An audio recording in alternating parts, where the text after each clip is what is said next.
since their last win here at Miller Park, but they pounded out 6 runs on 12 hits and picked up the win last night in the opener of this 6-game homestand. Randy Wolf was terrific. 7 shutout innings. He picks up his 4th win of the season. Wolf to 4-4, and he'll turn it over to another left-hander tonight. Chris Narveson matches up against Roy Oswalt of the Houston Astros.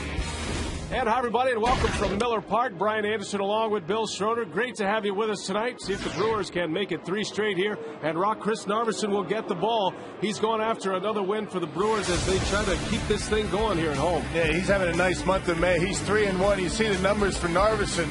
He's only walked 8 batters in 4 starts in the month of May. There you see his numbers overall. But what he's been doing so well, keeping the baseball down, mixing his pitches, and from time to time when he struggles, it's early in the ball game. Hopefully he's going to be able to minimize that. Roy Oswalt, on the other hand, 28th start against the Milwaukee Brewers. He's got a 13-8 record. Oswalt is maybe having one of his best seasons in a long, long time. Unfortunately, the Astros haven't been able to support him too well with runs. Well, and the Houston Astros have Roy Oswalt in the news lately. Oswalt saying he would like a trade.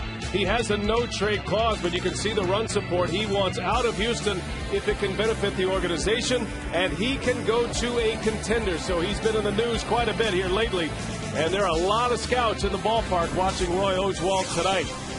Well, Casey McGee, he's back in the spotlight. Is he the best third baseman in the National League?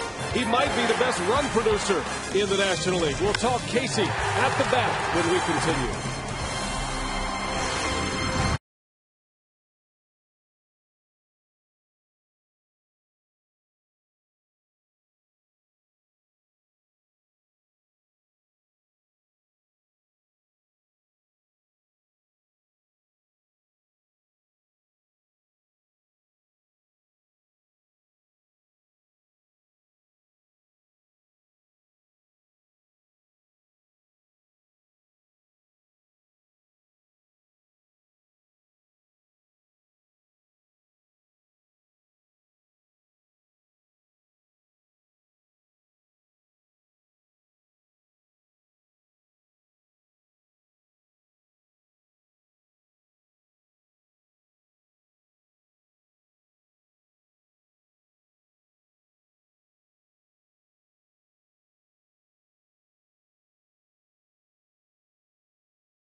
On all your home improvement needs at Menards. By Toyota and your Metro Milwaukee Toyota dealers.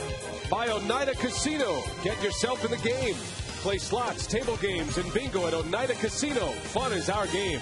And by the new Miller Lite Vortex bottle. Taste greatness. We are just about set for first pitch tonight. The Brewers and the Astros. Game 2 of this series, a series that wraps up tomorrow. And Casey McGee continues to be the headliner this year. He continues to lead the National League in runs batted in. He has 40 now. Andre Ethier on the disabled list with 38. It has been quite a surprise this year for Casey McGee, but he showed some of this talent last year. Yeah, it's amazing to watch Casey McGee. Not only does he cover the outside corner, hitting balls to the opposite field, but when they try and bust him inside, he's able to take it to left. Casey McGee's numbers outstanding. 19 walks so far this year in about 170 at-bats, only 26 strikeouts. Well, how good has he been driving in runs? We'll take a look at Prince Fielder's numbers from a year ago. in the exact amount of games, 43 games. Now, Fielder tied with Ryan Howard. He led the National League and all of baseball, as a matter of fact, in runs batted in. Casey McGee, comparable to Prince Fielder's year last season, 9 homers, 40 RBIs, right on the mark. The Brewers are hoping to put their hitting shoes on tonight against Roy Oswalt. Can they make it 3 straight? First pitch coming up next on WMLW.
Nice to see handshakes last night. The Brewers winning back-to-back games. Their first win, however, here at Miller Park since the 26th of April. And now we're set for Game 2 of this series. Brian Anderson with Bill Schroeder. Great to have you with us on WMLW tonight, as the left-hander Chris Narveson will get the call for Ken Bacchus Brewers. And here is the Astros lineup he'll face tonight. Astros send up Michael Bourne in the leadoff spot. Jeff Keppinger bats second. He's hitting .412 over his last 8. Hunter Pitts at the 3-hole tonight. Then Carlos Lee, Lance Berkman, and Pedro Feliz. Roberto Quintero, Tommy Manzella, and Roy Oswalt round out the Toyota starting lineup for the Houston Astros. And there are the numbers on Chris Narveson this year. He is making a bid for his 5th win of the season and a .517 earned run average. And for our scouting report tonight, it's brought to you by Lexus. We went to last night's starter, Randy Wolf, on Chris Narveson.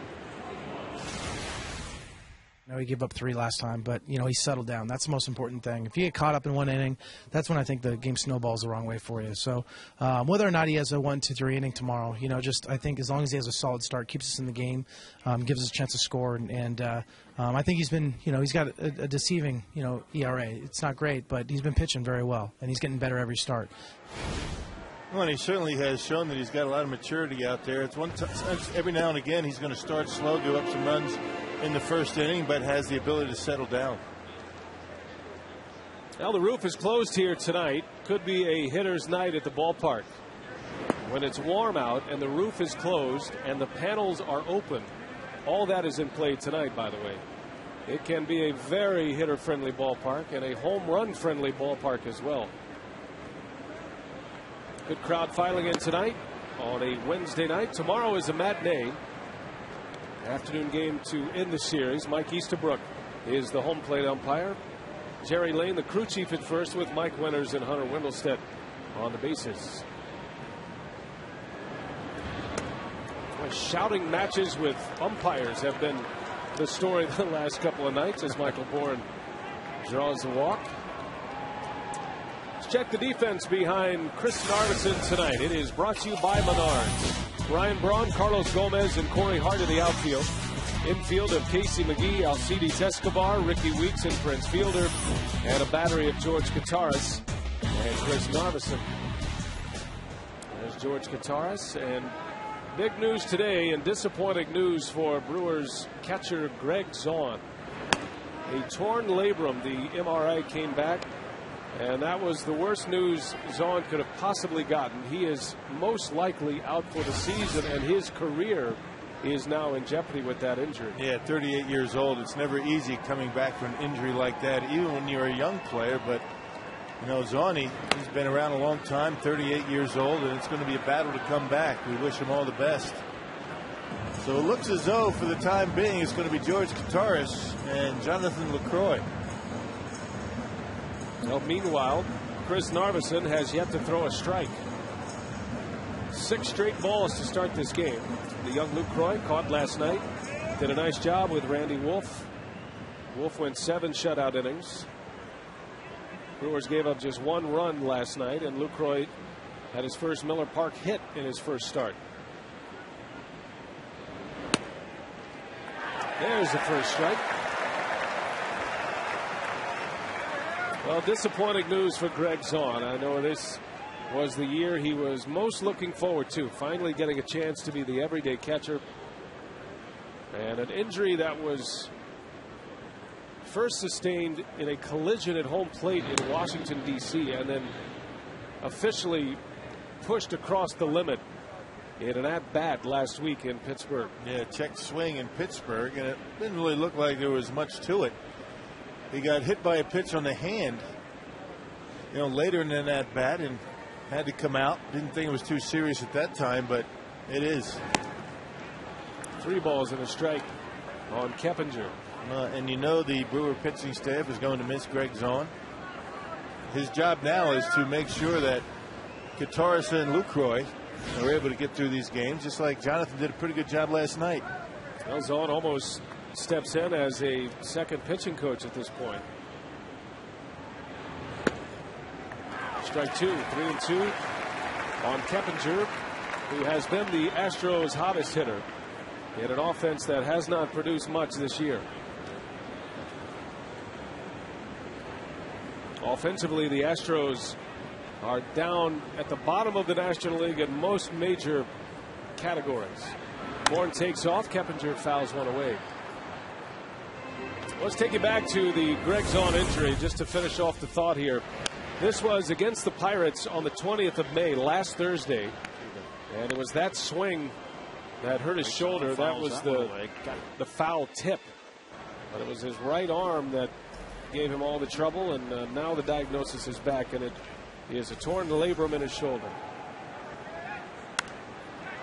Keppinger pops it up. Might have chased ball 4. First out of the inning.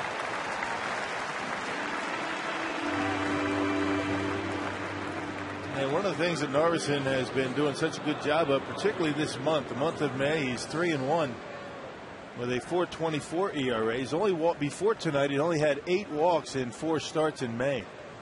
So attacking the strike zone, getting ahead in the count, mixing his pitches very well. And talking to George Kataris before the game, mixing speeds and locations is very important for Chris Narveson. And when he misses down in the strike zone. Here's Hunter Pence batting in the 3-hole tonight for Brad Mills. He flip-flops with Lance Berkman. Last night Berkman hit 3rd, was 0 for 4.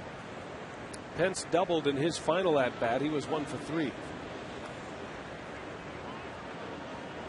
There's the big Puma, hitting in the 5th spot tonight behind Carlos Lee.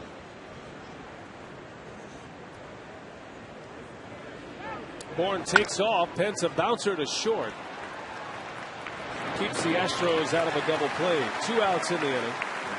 Bourne ends up in scoring position for Lee. Yeah, 15 stolen bases for Michael Bourne. That leads the National League. And really none of the other Astros are going to run a whole lot. Bourne in motion. He got a jump on Narveson and stayed out of the double play because of it.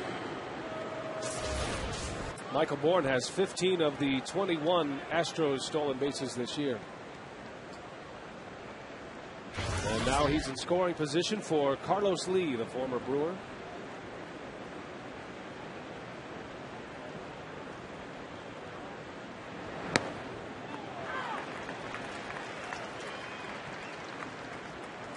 Well, Lee batting at 192 to start the day.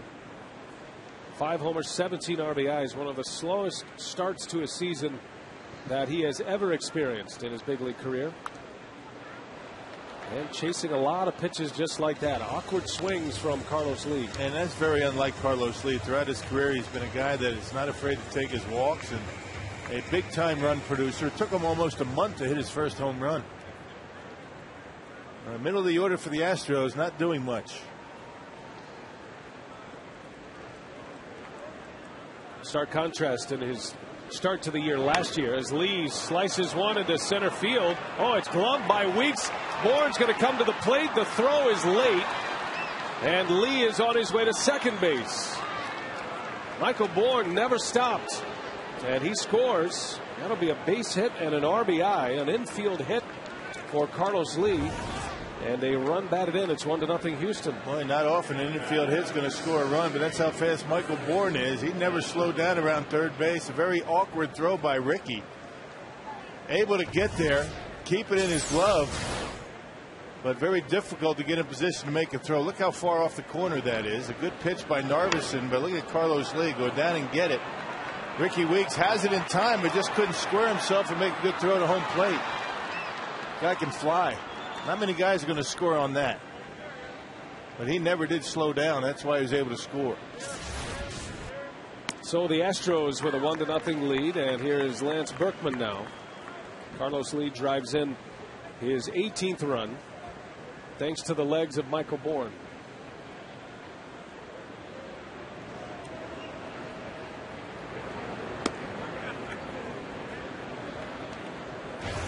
Berkman batting .224 this year. Has 5 home runs, 14 driven in. Been a slow start to his season as well. Berkman had knee surgery prior to the season in March. Some cleanup on his left knee. He has been in the conversation as well concerning the trade wins. He and Roy Oswalt making it public that they would accept a trade if the Astros could find a suitor.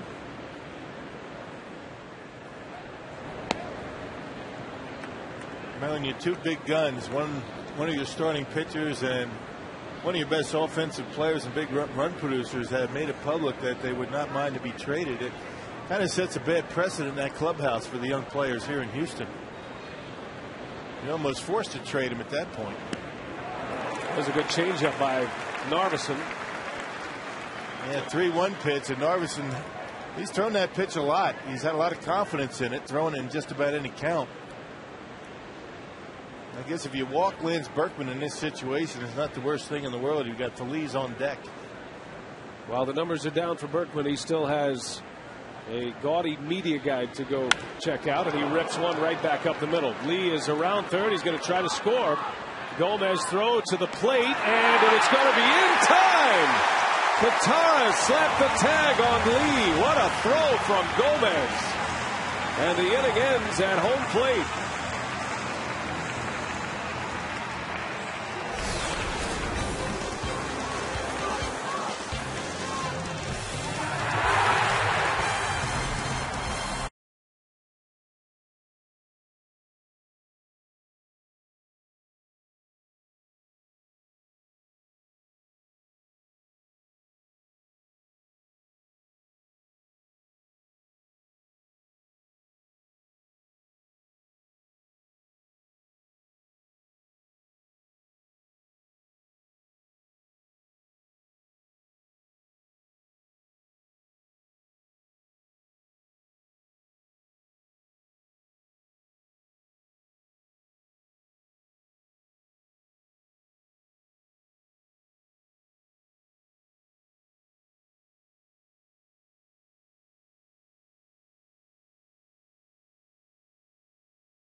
On a base hit to center field right. I'll tell you, Carlos Gomez surprises you with his arm strength. He can throw, and it's pretty accurate at times. Carlos Lee doesn't run all that well, getting it as good as he can, but really not able to score on a line drive back to the middle on Berkman.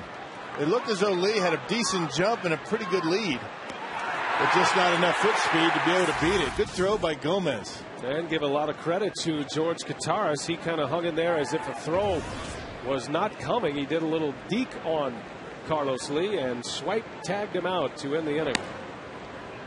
So an eventful start to this one as we head to the bottom of the first. Astros do get a run on 2 hits and a walk. And Roy Oswalt is staked to a lead here tonight as Oswalt toes the rubber against Ricky Weeks to start this bottom of the first. And that one is hammered into left, but right at Carlos Lee. Out number 1. Well, you've seen Weeks. Let's give you the rest of the Toyota batting order for Milwaukee. Gomez and Braun follow Ricky at the top. You've got Fielder, McGee, and Hart in the middle. Braun and Hart have swung the bat exceptionally well against Roy Oswalt in their careers. And then Kataris, Escobar, and Narveson rounded out. Oswalt just 2-6, Bill, with a 2.66 earned run average. He might be having one of his better seasons as of late this year, but just doesn't have the run support or the wins to show it. 2-6, that ERA outstanding. Every one of his 9 starts have been quality starts. 6 or more innings, 3 earned runs or less in each of his first 9 starts. 60 strikeouts and only 16 walks. Those are pretty good numbers. Yeah, about a strikeout per inning pitched. The opponent batting average is very low, among league leaders in the National League. And you can understand why Oswalt, without the run support, is thinking about the end of his career. He said he would like to return to a contender or return to the postseason. The Astros went to the World Series in '05.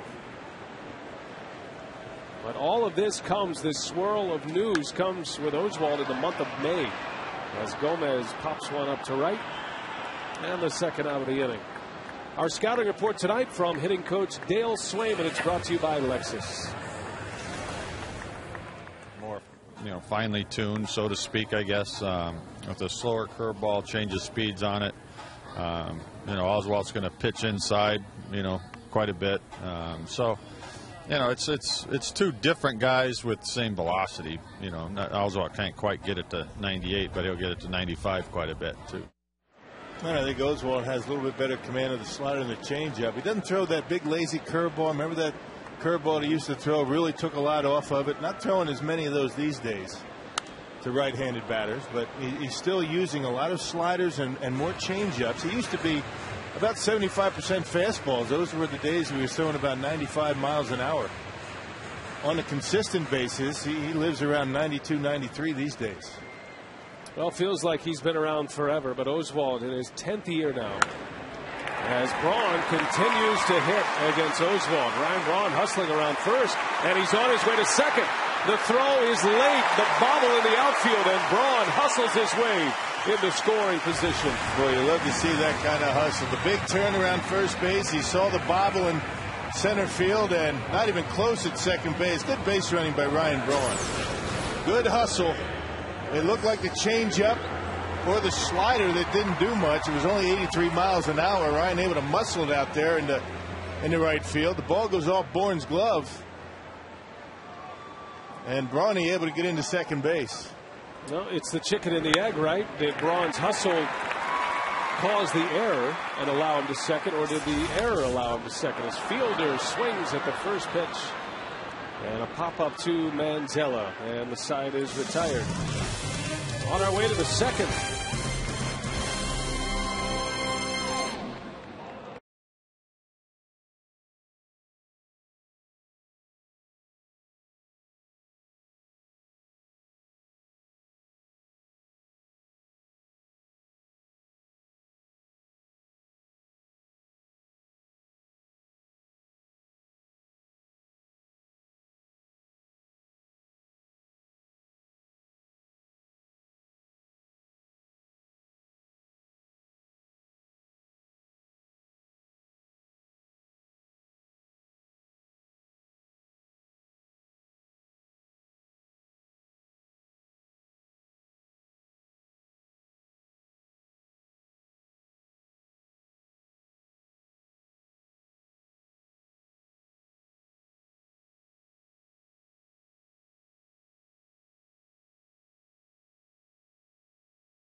The Astros have a 1-0 lead.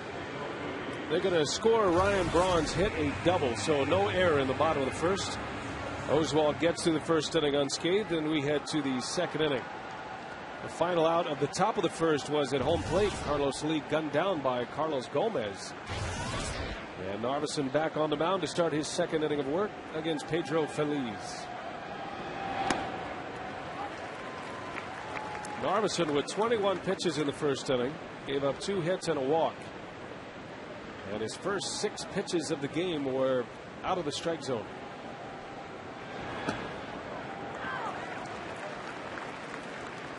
Needless to say, he has been a slow starter in his starts. The first inning has given him some trouble. But he really has shown the ability to turn things around. I mean, his 2 starts against the Pirates this year ended up being good ones, but in each of those 2 starts in the first inning gave up runs. Was able to settle down and put zeros on the board. Now, Narveson's first start of the season, coming out of the bullpen, he gave up 3 runs before there was an out. Settled down, went 5, and then in his last start against the Pirates, 3 first inning runs, and he ended up going 6. Gomez makes a play. You can already tell, Rock, that ball is carrying very well to the outfield at this point. Yeah, and this is hitterish weather right here. Hot, humid. The ball will carry. There's not much breeze here at Miller Park, but it really doesn't matter. I think that really is to the benefit of the hitters. Old Glory hanging straight down. Those are the numbers for Narveson in the first inning this year, including tonight.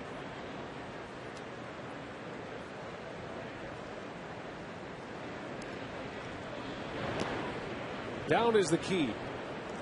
Old Glory hanging straight down, and your pitches need to be down on a night like this. Yeah, I talked to George around the batting cage, and he was talking about some of the keys to Chris Narveson. When he misses, he wants him to miss low in the zone, not up where he just missed.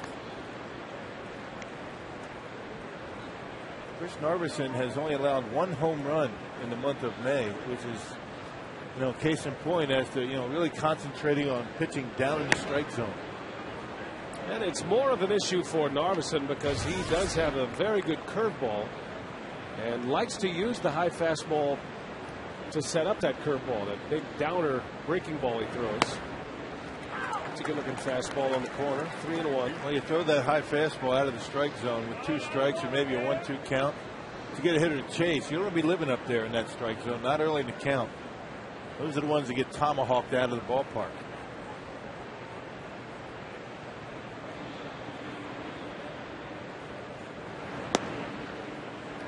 Quintero draws a walk. Second walk given up by Narveson tonight. On Friday the 1st, 40,000 fans will get a $50 Appliance World gift card, compliments of Appliance World and Maytag. One lucky fan will also win a Maytag high-efficiency washer and dryer, compliments of Appliance World and Maytag. Astros here for 3, then the Mets coming in Friday for a 3-game series. 6-game homestand in all. The Brewers will head to Florida and St. Louis on the next road trip. So off to play the Marlins in Miami, and then the Cardinals at Busch Stadium. It'll be the first trip for Milwaukee to St. Louis this year.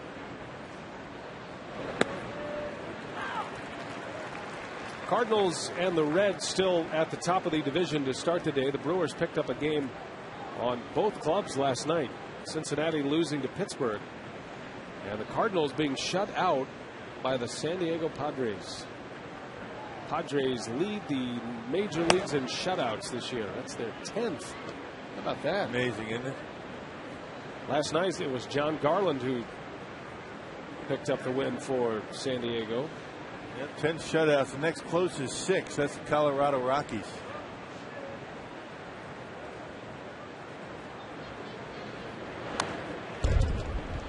So the Brewers start the day 7.5 back. Just trying to fight their way to 500 before the All-Star break. That's been the stated goal. That is going to be a significant hot streak as you pursue the All-Star break. But that's what this ball club says they're capable of. We'll see. Well, what you have to do is concentrate on winning series. 2 out of 3. You win 2 out of 3, and then after a while, you might get into a hot streak and you get back to 500, but you can't expect to get it all back right away. It's going to take a while. Well, at their low ebb, the Brewers dropped 9 straight games. Yesterday, winning for the first time at home, snapping an 8-game home losing streak. Popped up into right. Corey Hart's got a long way to go, but he's there, and he makes a catch for the out. 2 outs.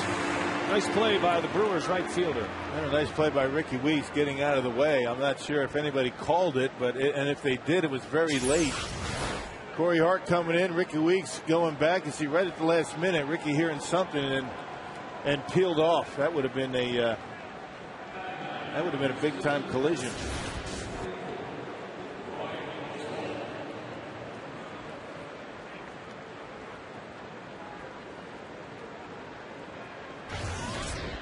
Now here is Oswalt. Has 3 hits this year. He is 3 for 18 at the plate. Check that, 3 for 13 at the plate.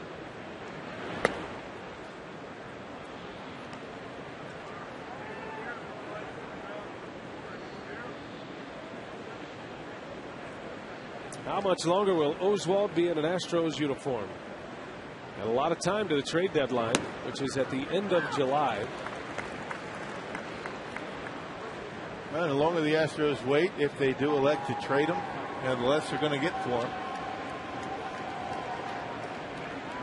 Oswalt still has 1 more year left on his contract, and then an option for a 2nd year.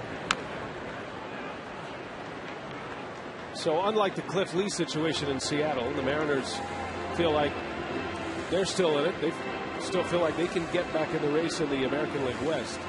But if they don't, Cliff Lee would certainly become available, and he is at the end of his contract.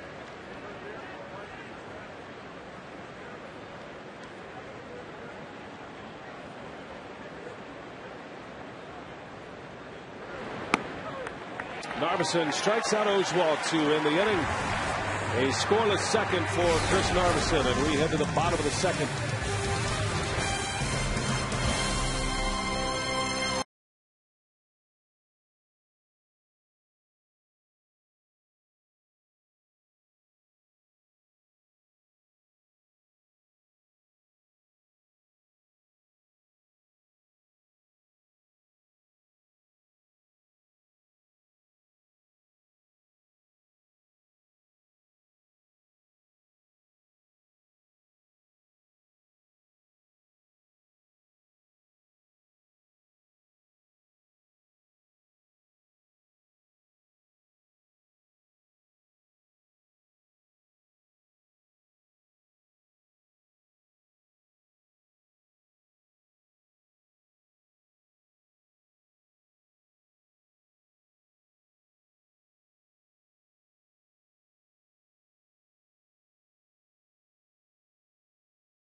Miller Park, as Casey McGee is ready to hit in this 2nd inning.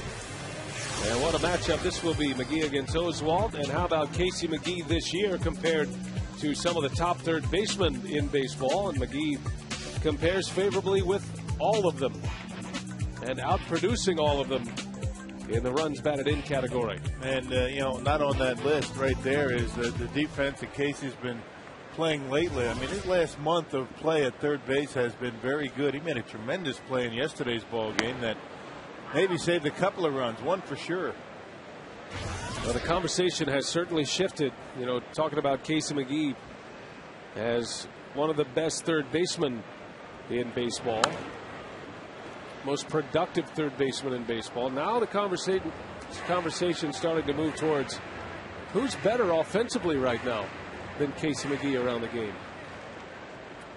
Well, not too many hitters are out producing Casey, that's for sure. Only Vladimir Guerrero with the Texas Rangers has more RBIs than Casey. Manzella throws on the run, and McGee is retired. His defense has been impressive this year after off-season knee surgery. Well, the mobility was an issue for Casey last year, but he got that knee fixed. He's been able to go down the line in the hole, going in on baseballs very well. There's a play we were talking about in last night's ball game. That saved one, maybe two runs. And Casey doing it with the glove and the bat this year. Here's Corey Hart. Oswalt continues to pump the strikes in. He has thrown 12 pitches, 11 for strikes to start this game. As Hart sends one in the air to right, Pence settles under it. 2 up and 2 down for Oswalt. Defensively for Houston, let's set them up. Brought to you by Menards with Lee, Bourne, and Pence. Pedro Feliz, Tommy Manzella, Jeff Keppinger, and Lance Berkman around the horn, and a battery of Humberto Quintero and Roy Oswalt. It's always been the philosophy against Roy Oswalt to attack early. I mean, your best pitch to hit is ordinarily that first fastball for a strike.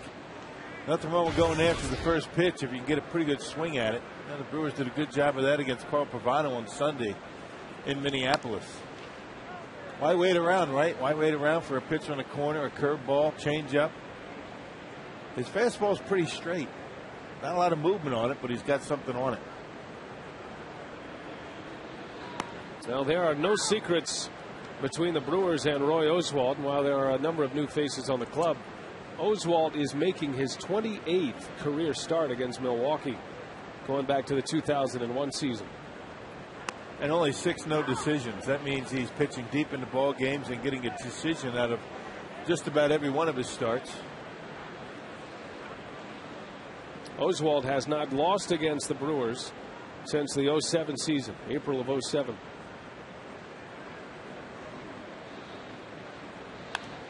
Kataras pops it up. This will be a quick 3 up, 3 down inning for Roy. We head to the third at Miller Park.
drink back and out here to see us soon at Miller Park. Going through a tough time, and we wish him all the best. Hopefully he's watching tonight.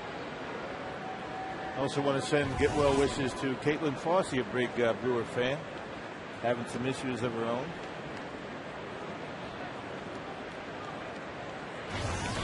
Top of the Astros order here in the third inning. Michael Bourne leads off. He walked and scored in the first. Scored on an infield hit. That'll slow him down a little bit. Foul ball off his foot.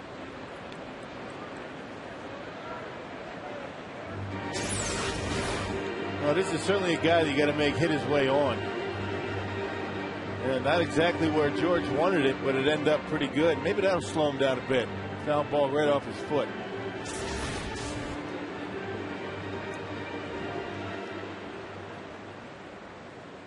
Bourne is a Houston native. He was excited about the trade 3 years ago from Philadelphia to Houston. At the time, Cecil Cooper was the manager of the Astros. He was having a tough time with Bourne at the top of the batting orders. On base percentage just wasn't high enough. He's found something the last couple of years. Yeah, much better this year, almost 360. Now in his third season in Houston. Ryan Braun has a play. Out number one here in the third inning. Fans, CBS 58 News always has your most important news and your full, complete first alert weather, all in the first 10 minutes. Tonight at 10, turn to CBS 58's 10 at 10 News for just 10 minutes as your most important news and full weather is always first. And the Astros in the last few years have had a couple of base burners at the top of the order that really haven't been able to pan out. Michael Bourne one, Willie Tavares the other. Two guys that gets flat out steal bases, very fast, but if you can't get on first base, it doesn't much matter. Yeah, for a good part of the season last year, Astros used Kaz Matsui in the leadoff spot. He has been released. He's cleared waivers by the Houston Astros and remains unsigned at this point.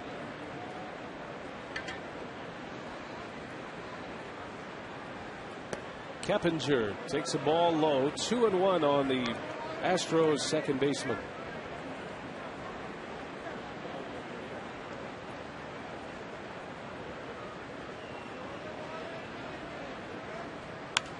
That's hit well down the line. That's going to go to the wall. Keppinger on his way to second with a double. So the hottest Astros stays hot. And a one-out double here in the third. Yeah, left that fastball right down the middle of the plate, but it was down in the strike zone. It was supposed to be on the inside corner, ended up inner half, and Keppinger able to get a pretty good swing at it right on the sweet spot down the line for a one-out double. Now the middle of this Houston Astros lineup coming up.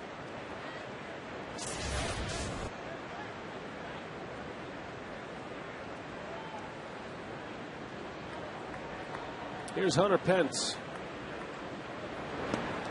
Big sweeping curveball from Narveson in there for a strike.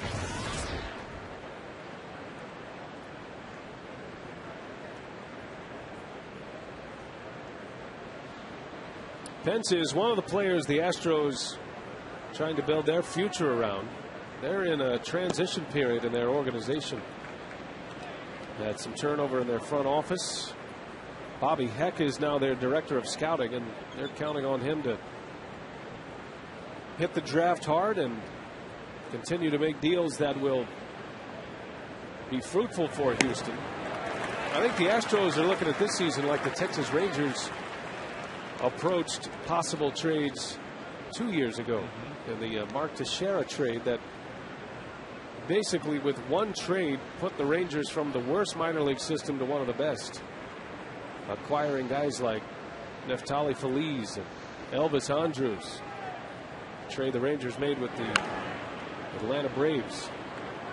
Yeah, right now not much in that Houston Astros minor league system. Guys in AAA really not ready to come up and help the ball club. So yeah, I guess if you're going to try and bolster that minor league system, you got a couple of guys that have said already that they'd willing to be traded.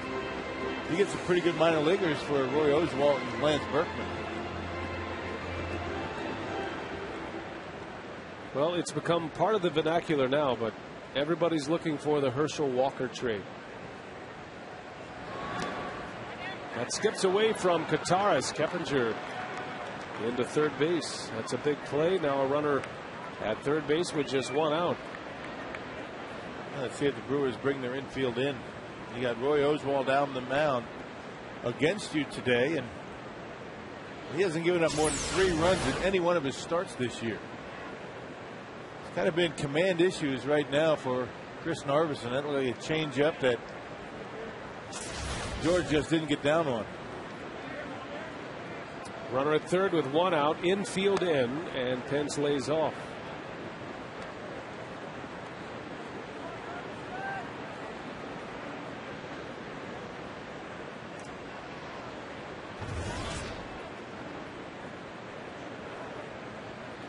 How about that contrast between Narveson and Oswald?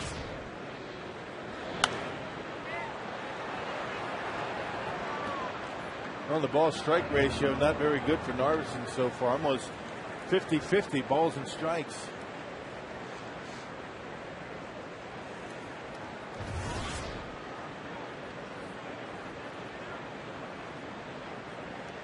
He's been much better than that in his starts this year. Now, normally a pitcher who relies on command to be effective. So far tonight, Narveson with 2 walks, and he's given up 3 Houston hits. He caught a break in the first inning when Gomez gunned down Carlos Lee at the plate to end the inning.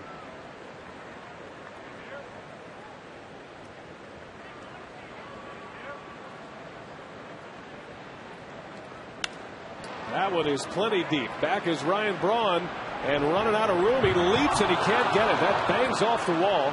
Keppinger will score. And it is a double for Hunter Pence and a run batted in. 2-0 Houston. Oh, that ball carried well.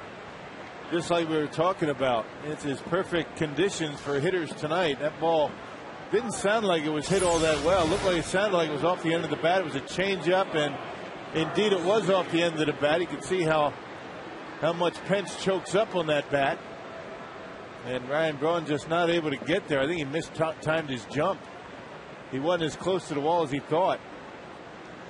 Not able to get a glove on it, and it'll be a double and an RBI. And now Narveson dealing with Carlos Lee. Well, a shaky start by the Brewers left-hander here tonight.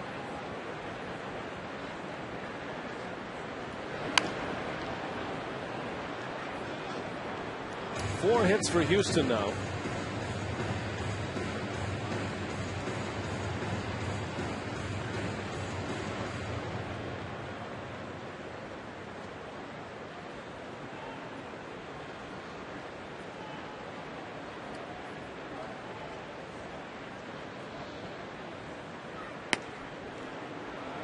Two and one.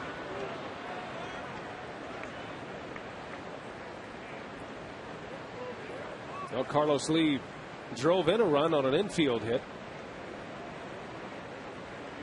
Michael Bourne able to score from second base on an infield single his last time up. Yanks that one foul. But Carlos Lee chugging around third base, going as hard as he could, but an excellent throw from Gomez. And Gomez gave him a nice long hop, easy to handle for the catcher, and a nice sweep tag as Carlos Lee went by. Katara stepped right in the running lane, and as Lee tried to reroute, he got tagged out. And I think that George very happy that Carlos didn't try and run him over. That's off the end of the bat, and that's going to fall for a base hit. Pence will score easily, and the Astros have a 3-0 lead. Another RBI by Carlos Lee. Carlos Lee has not hit the ball very hard tonight, but they've been pretty effective. 2 for 2, both off the end of the bat, both of them out of the strike zone, and 2 RBIs. Well, they say they even out. Off the outside corner, looked like a changeup, and indeed it was. But Lee, big and strong, able to reach out and score the run from second base. Hunter Pence runs very well.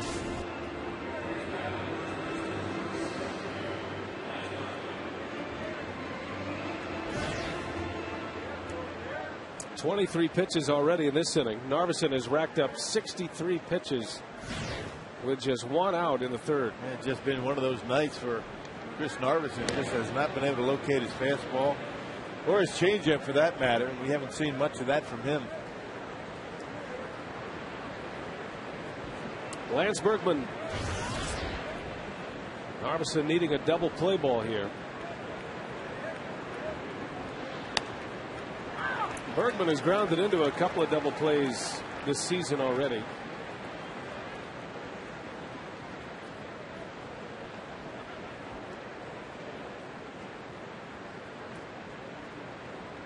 A 5-time All-Star, Lance Berkman. His last All-Star appearance in 2008. Been battling injuries the last couple of years, a bulky knee. He required a little knee surgery prior to the season. He's always had more power as a left-handed hitter. Yeah, Carlos Lee got thrown out at home plate. Would have been his first RBI as a right-handed hitter. That's unusual. So even that's not going well. Right. And this is the day when Brad Mills puts Berkman in the 5-hole instead of the 3-hole. Serves that one into left field. So another base hit. That's 4 consecutive hits. The last 2 haven't been hit all that hard. Both of them coming off the end of the bat. But the problem for Narveson, he's getting him out in front, but the pitches are up in the zone. Both changeup have been upstairs. Look at the location. It's on the corner, but it's right around the belt, and that's why, both Lance Berkman and Carlos Lee have been able to elevate him and get him in the outfield. You get those pitches down, they might be ground balls and double plays. Up in the strike zone, they're base hits. Well, an all too familiar sight here for the Brewers. An early deficit. 3 runs are in on 6 hits. And Claudio Vargas beginning to get loose. Rick Peterson to the mound.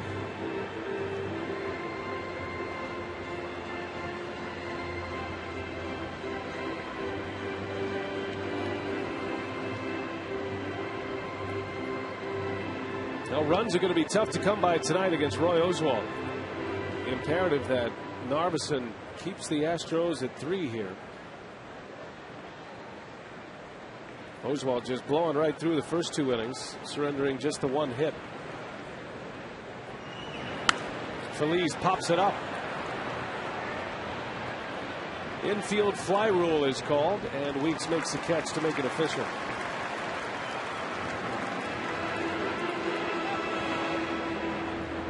We had our tutorial on the infield fly rule with Bruce Fleming a few weeks ago. It's a late call, especially on a ball like that. That rule is in place to prevent the fielder from dropping the baseball on purpose, and then it would be easy to get 2 outs. Minimum first and second, less than 2 outs. There's Bruce. Good to see Bruce. He stopped into the booth today. Been an interesting week, as you talked about, with the umpires. The Ed Rapuano situation with Dave Bush, Bob Davidson last night, Joe West today, and always good to get the umpire's perspective from Bruce Fleming on those situations. Joe West ejecting Mark Burley and Azagian today. Yesterday it was Bob Davidson in Tampa with Carl Crawford and then Joe Madden. That was a good old-fashioned Earl Weaver-like shouting match. Earl Weaver, Augie Donatelli back in the old days. That's right. Good one.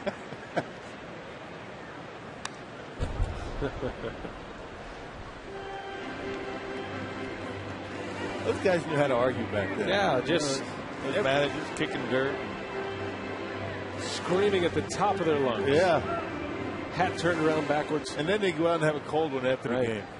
That's usually what the argument was about in the first place. Ball and 2 strikes. Narveson a chance to get out of it. Quintero just stays alive.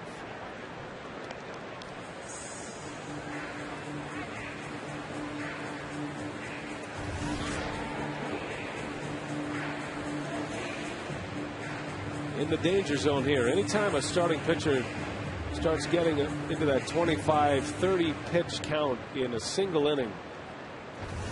That is the red zone for a manager and a pitching coach.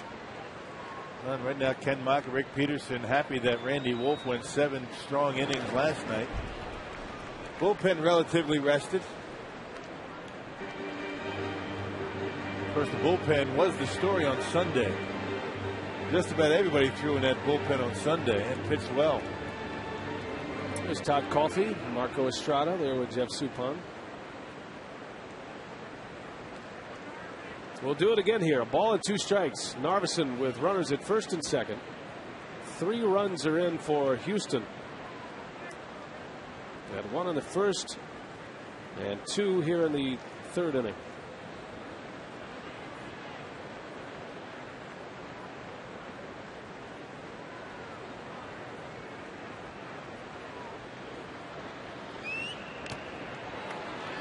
Stays alive, does Quintero. And you see that changeup upstairs.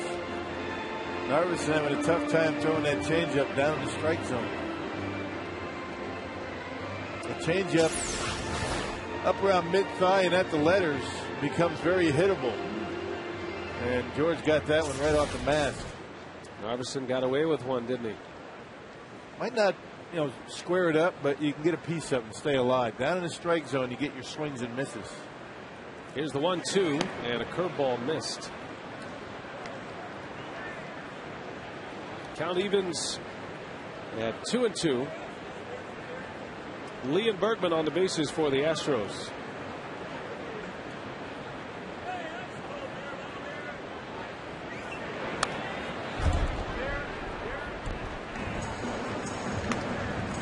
It's Doug Davis and Randy Wolf. Davis had a little setback. He has inflammation around the heart, which is a serious issue, but Davis on the disabled list was hoping to return after the 15 days, but now it's going to be extended out a little bit. Yeah, it just doesn't feel right. Talked to him a couple of days ago. Well, Narveson tried to get a fastball in there. It's 3-2. Got to take a number in the training room these days with the Brew Crew. Schedule an appointment early. Well, this could be the ball game right here. It's early. Full count. The runners go, and a swing and a miss. A foul tip into the glove of Qatar as Quintero saying it hit the ground, but the inning is over.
Yeah, 3-0 Astros as we head to the bottom of the third inning. And on Saturday, June 5th from 9 a.m. to 3 p.m. in the Euchre Outlots at Miller Park, test drive a 2010 Chevy Malibu, Traverse, or Equinox, and get 2 tickets to a future Brewers game. Visit Brewers.com for details. Well, the Brewers down 3-0 to Roy Oswalt and the Astros as we head to the bottom of the third. It has been a battle for Chris Narveson. See if the Brewers can get something going against Oswalt, which is a tall order. Escobar leads off. Then Narveson, then back to the top of the Milwaukee batting order.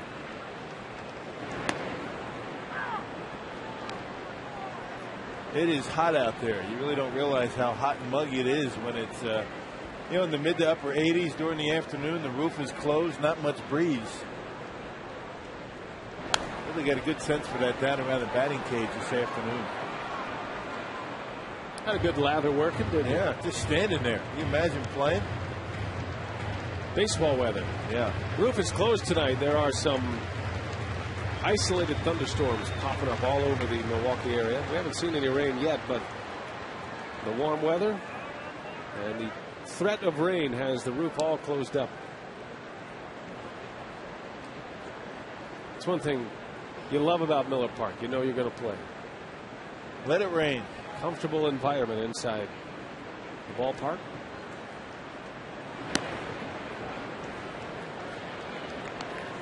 That is only the 5th pitch out of the strike zone for Roy Oswalt tonight. 17 strikes, 5 balls. And the 2-2. Little bouncer out to short. Manzella has a good arm, and he clips Escobar for out number 1.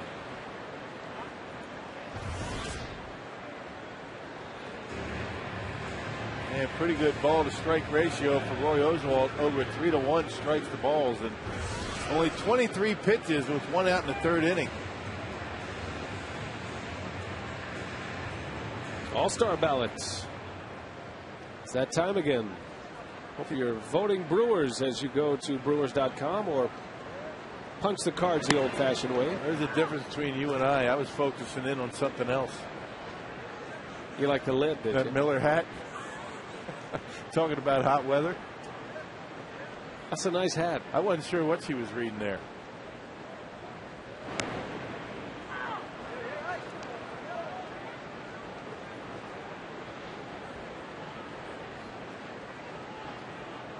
Making the smooth transition to Ryan Braun, who is the all-star leader in the outfield. Narveson with a base hit. So Narveson delivers a single to right center. Yeah, breaking ball, and Narveson able to drop the head of the bat on it, knock it into center field. A mistake by Roy Oswalt.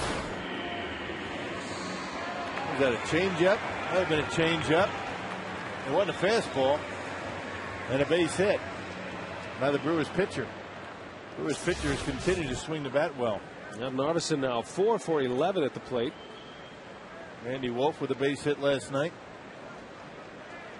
Let's see if the Brew Crew can get a quick strike on Oswalt. Here's Ricky Weeks.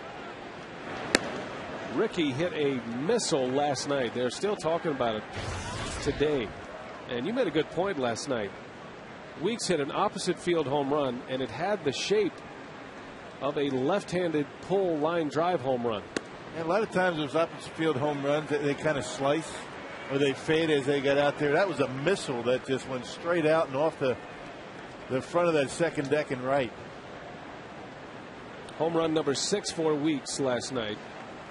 He's driven in 24. He is still one of the most productive leadoff hitters in the home runs and RBIs categories. What you like about Weeks driving the ball to the opposite field is that, according to Dale Swain, he is now trusting the fact he can let that pitch travel a little bit. Such quick hands. Dale Swain, yeah, about turning in the trust. Yeah, quickest hands of anybody on the Brewers. I mean, as far as waiting back and just letting that bat explode into the strike zone.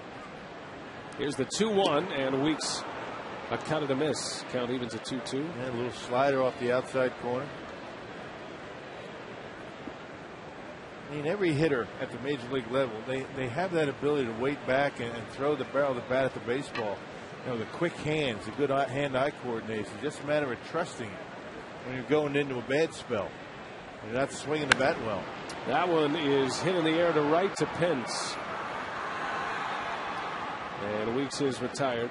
Keep everything still, particularly the head and the eyes. You see the baseball and then let everything just react to everything. And when guys get into slumps, all of a sudden they want to jump out at the ball, particularly when they start getting jammed a little bit. They feel as though their body can catch up. But you actually slow yourself down when you do that, and you make matters worse. When you start jumping at the ball, your eyes are moving. You start swinging the pitches out of the strike zone. But everybody does it. That's why they say sometimes good hitting streaks start with taking some pitches. And when you start walking, getting the base on balls, that's the beginning of a good stretch at the plate. You know, Ken Maka said as much last night after the game about Prince Fielder. Fielder walked 3 times last night, and then he singled in his final at bat. And when you see that as Fielder tracks the baseball, I feel like Prince might be onto something. Gomez down in the count. And the key to hitting is not so much what you swing at, but what you take, what you don't swing at. It's a fine line in being aggressive and patient.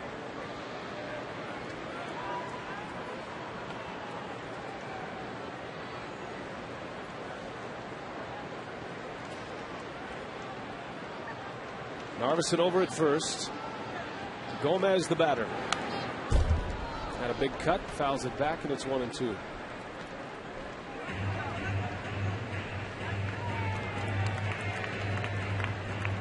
Brand new approach at the plate for Carlos Gomez.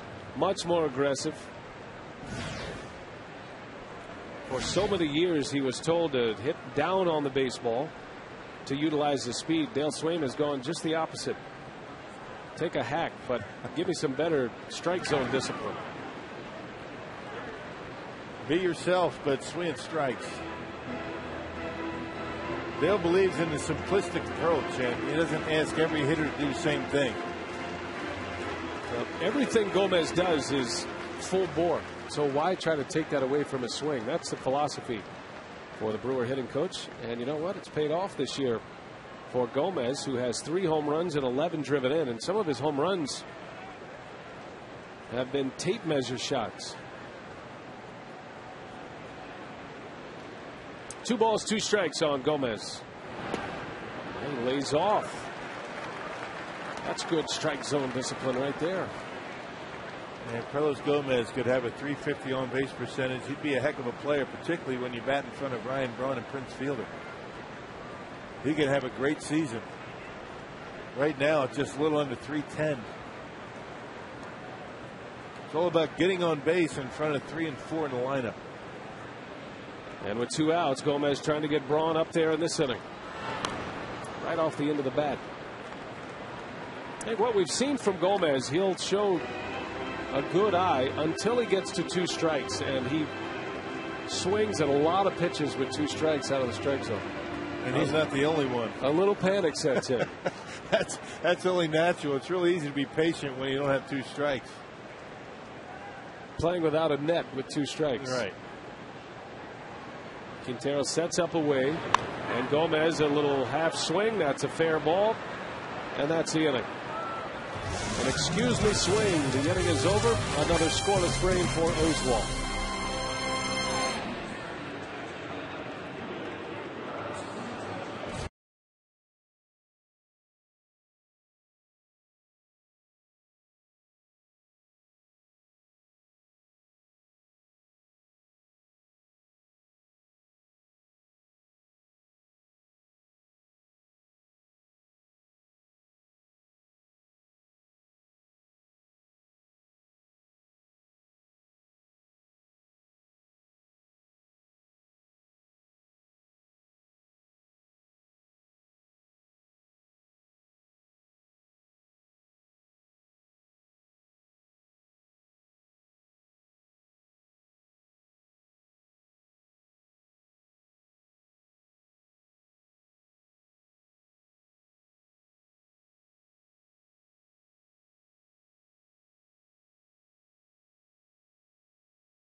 Pence with a double and an RBI in the third inning. And the next batter was Carlos Lee. Right off the end of the bat, served it into center field, a base hit, and his second ribby. And it's 3-0 as Oswald has the lead over Narveson. To the fourth we go from Miller Park. Good crowd on a Wednesday night here. Expecting big crowds this weekend for the Mets. Hope you'll make plans to be with us at Miller Park. Always great fun at the ballpark.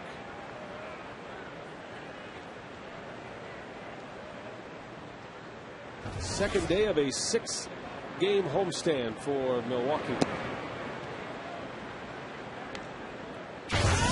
Tommy Manzella leads off for Houston. Rookie shortstop for the Astros this year. They showed a pretty good bat in last night's ball game. A base hit the right, a base hit the left. Covered the plate pretty well. He's made all the plays out there at shortstop. That one is ripped over the head of Ricky Weeks, and that's going to shoot the gap. Gomez able to cut it off. Manzella to second with a double. He's been pretty good against left-handed pitching so far in this series. Boy, a screamer over the head of Ricky Weeks and almost to the wall in the gap in right center. Manzella with 2 hits last night against Randy Wolf. A high fastball. They got too much of the plate. Once again, up in the zone. Gutierrez talking about, the keys to success for Chris Narveson: mixing speeds, mixing spots, and keeping it down in the zone. Hasn't really been able to do that tonight.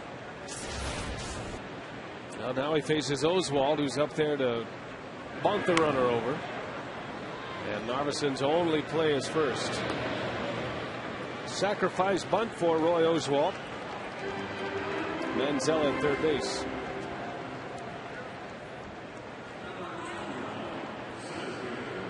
Our Subway trivia tonight: who is the only pitcher in Astros history to have more wins than Roy Oswald?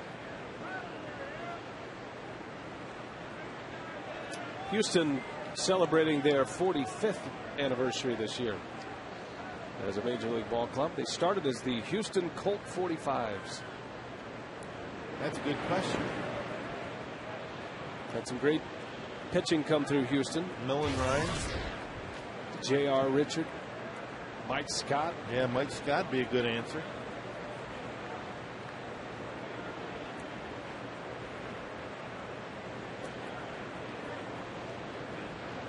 Great pitcher turned broadcaster, turned manager, turned broadcaster again.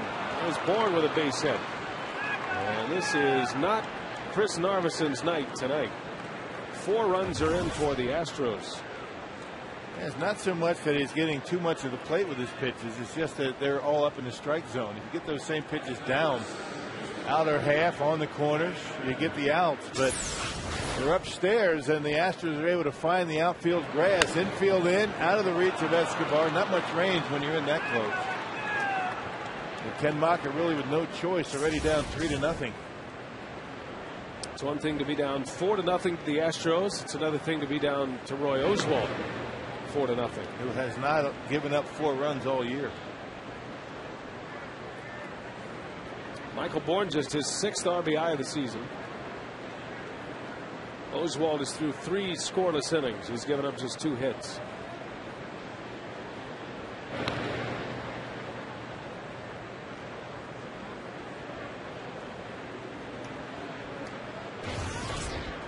So my hint is Astros pitcher turned broadcaster turned manager turned broadcaster. Larry Durker. Larry Durker. That'd be a good one. Yeah. Be a good guess. Let's think about 20-game winners for the Astros.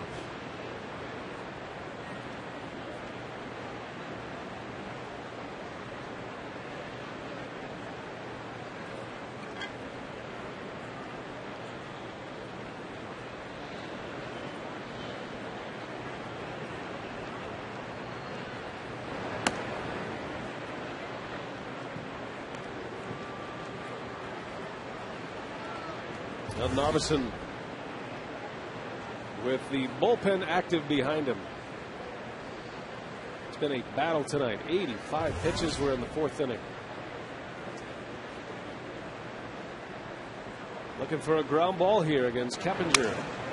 shatters his bat.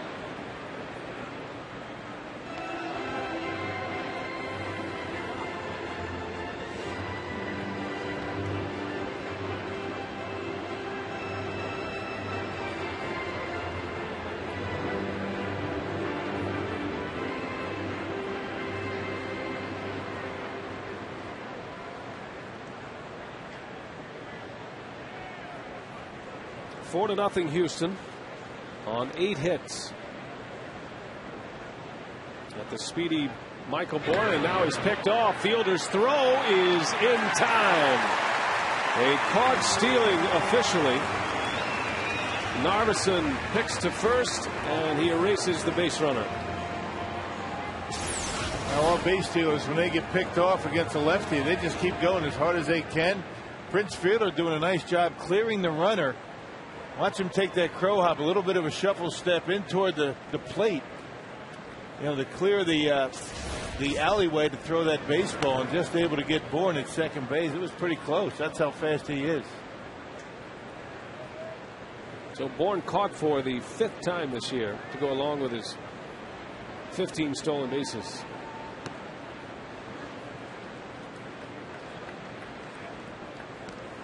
And Narveson behind 3-1 on Keppinger.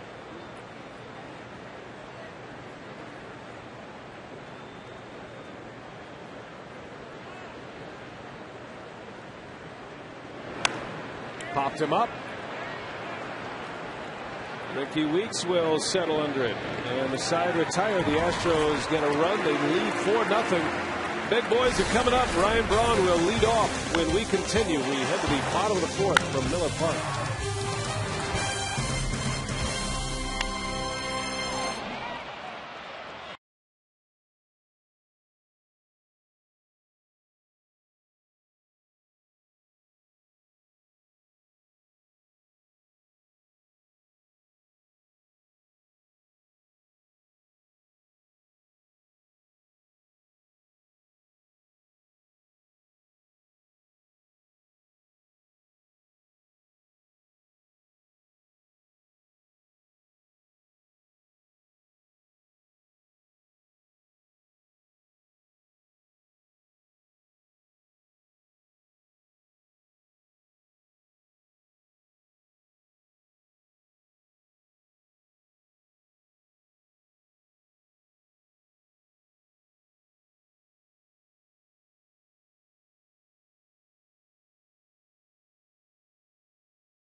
Home run number 8 for Ryan Braun.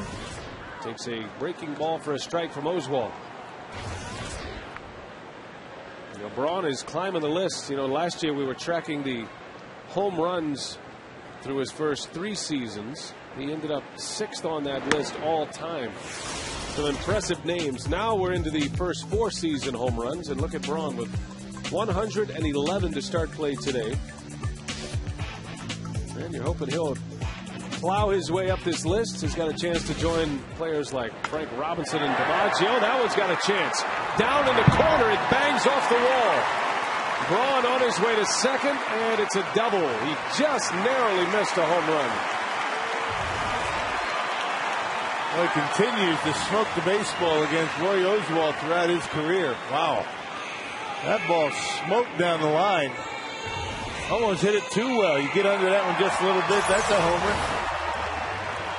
Fastball middle in, and Ryan on a pitch down, a little bit above the knees, able to smoke it off the left field fence.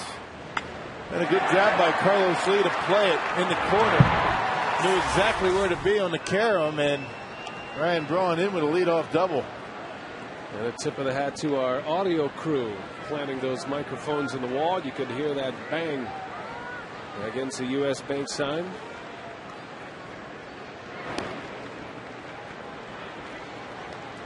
It's amazing. It doesn't matter how good a pitcher is. Every hitter has a certain pitcher that he just sees the ball very well, almost anticipates every pitch that's coming to him, and you have that success.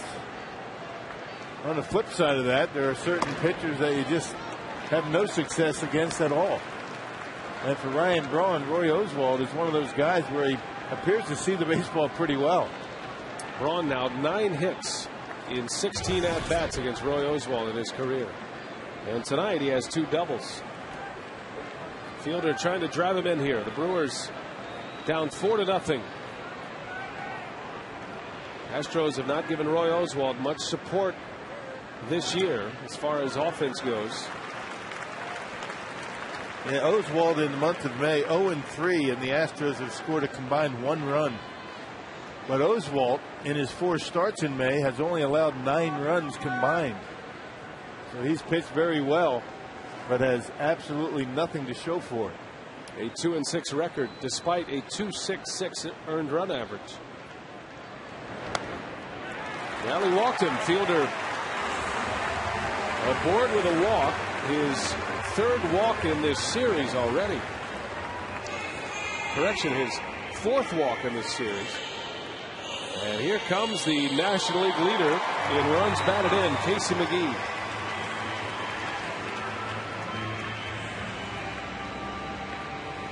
Well, McGee could spice this one up with 1 swing of the bat here. And among National League third basemen, McGee at the top of the list in batting average, hits, and runs batted in.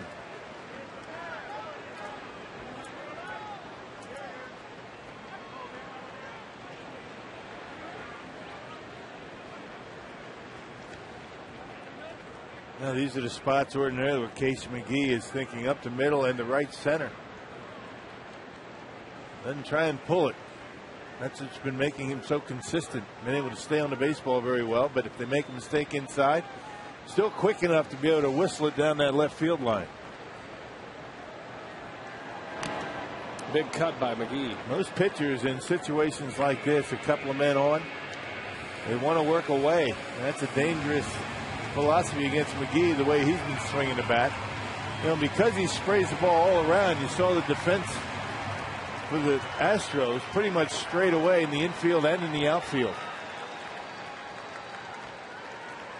Only Mark Reynolds has hit more home runs by a third baseman this year. Reynolds has 11, McGee with 9. Braun at second with Fielder at first. A double and a walk.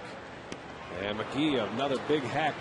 And that changeup, a fastball right down the middle, fouled it straight back. And Oswalt, knowing that Casey's right on it, went with a changeup at 85 miles an hour. Looked like the same pitch, didn't it? Right out of the hand. So Casey down to the count, 0-2. Nobody out to start this 4th. And he puts one right by Casey McGee, strikes him out with a fastball.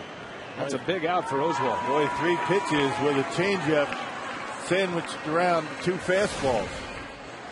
You know, fastball right down the middle. There's the best pitch that he had to hit. Then he came back with a changeup, Casey out in front of it. And then the fastball on the outside corner at 93 miles an hour.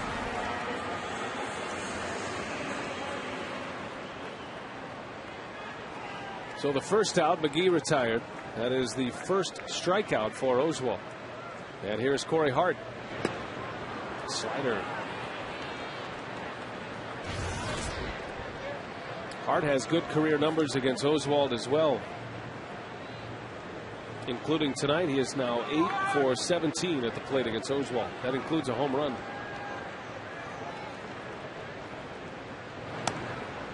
Well, you don't get many opportunities against Oswalt like this.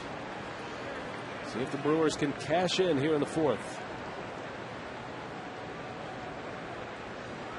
Well, it's when Corey Hart's been able to lay off that slider off the outside corners when he's done a lot of his damage lately. Forcing a pitcher to come in with a fastball.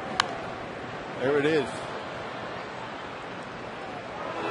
See Corey's expression right there. He knew he had a good pitch to hit and fouled it off. You don't get too many pitches in an at-bat against Roy Oswalt. That was a mistake that Corey didn't cash in on. And he knew it.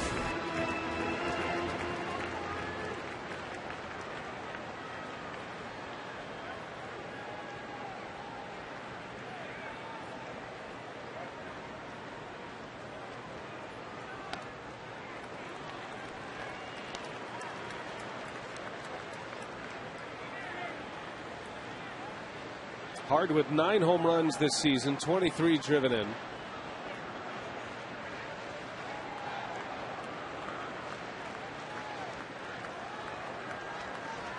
First time all night the Brewers have had multiple base runners in an inning.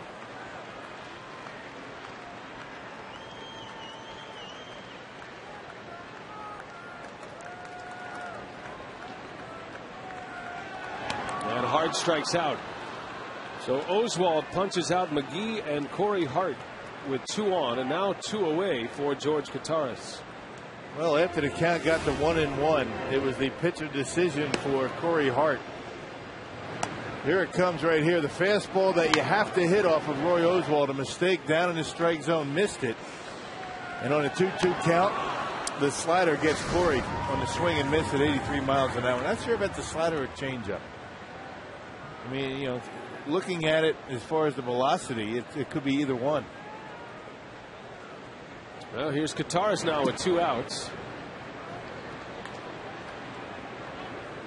The Brewers catcher has some home run power, has 3 homers this year in just 50 at-bats.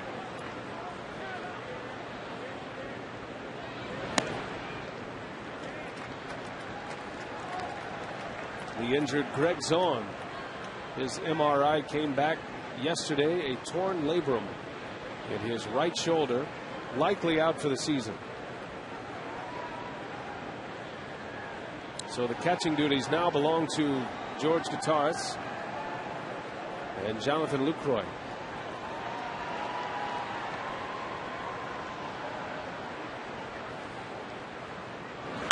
Kataris slices one foul late on the fastball.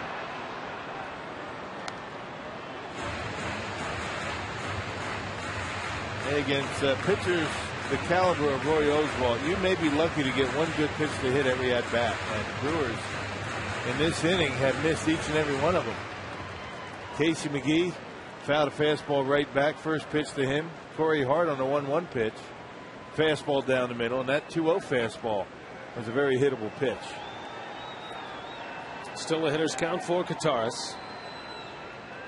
They put another one by him. So even in hitters counts, Kataris unable to square up the fastball from Oswalt. That's a testament to his stuff. And one of the reasons is because he's had such good success tonight with that changeup. In the back of your mind, you're really not sure 100% if he's going to throw the fastball, and because of that uncertainty, you're just a little bit behind the fastball, even in the fastball count.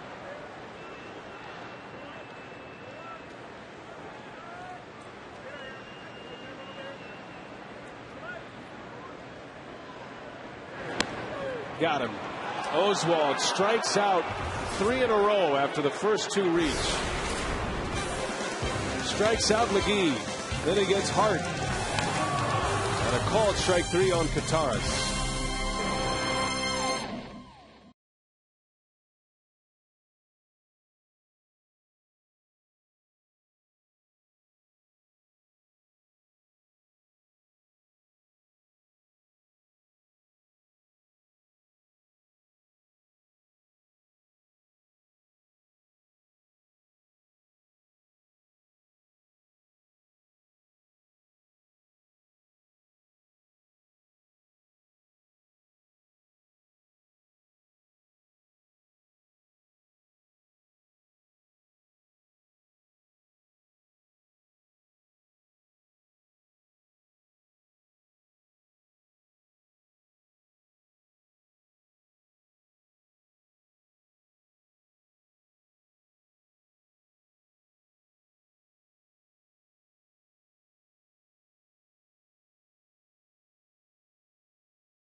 Astros lead 4-0 as we head to the top of the 5th inning now. Astros coming up against Claudio Vargas. Our Subway trivia tonight.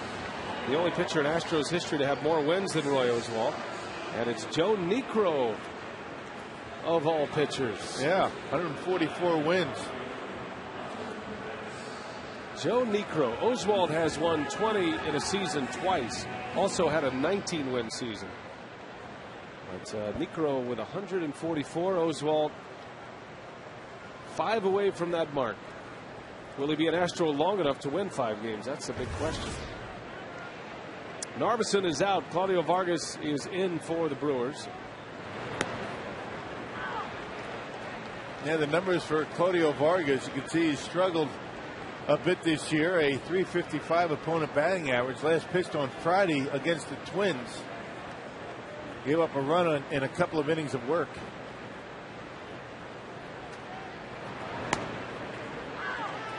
Quickly to 2 strikes.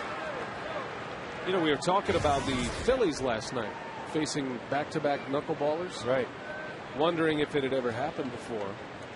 And it has happened before, actually. 1983. Back-to-back games against the Niekro brothers, Joe and Phil. Phillies saw Tim Wakefield Sunday and R.A. Dickey last night. And both knuckleballers beat the Phillies.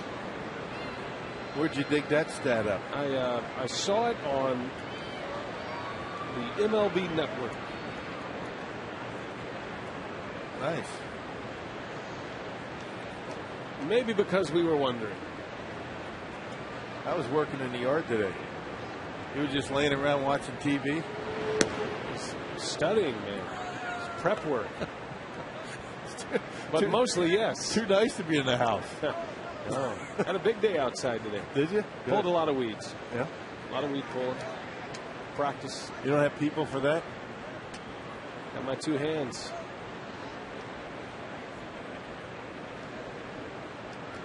It's therapeutic. It's nice to be outside. Yeah. Just kind of relaxing. Get out there in the garden. Start pulling a few weeds. Yeah. Get a good lather going.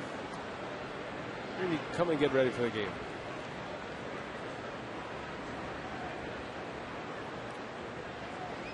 Let's think about all the things we messed up last night. Yeah.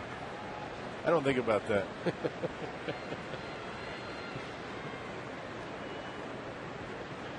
The old school Hunter Pence choking up on the bat.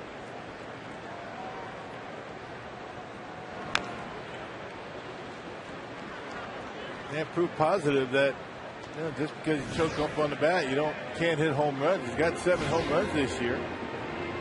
Barry Bonds choked up on his bat when he was hitting all those home runs, but not nearly that much.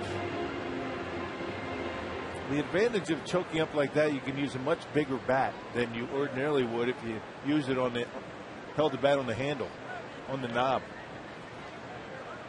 And the bigger, the heavier the bat, and the better wood and the better the ball go. Pence draws the walk. Well, a reminder that the Brewers Negro League tribute game is Saturday. Brewers to take on the Mets, who will be wearing their New York Cubans uniforms. The Brewers will be in their Milwaukee Bears uniforms. They'll pay tribute to Negro League players, Butch McCord and Ollie Bradley. You can come down to the game for your chance to get autographs and participate in a game-worn jersey auction as well. Brewers.com for more details. Coming up Saturday.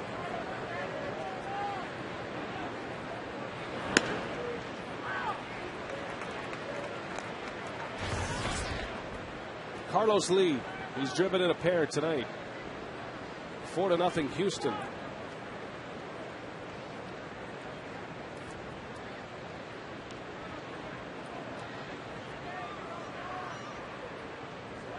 Pence takes off. Katara's throw is late and into center field, and Pence is on his way to third. Got a play here. The throw is late.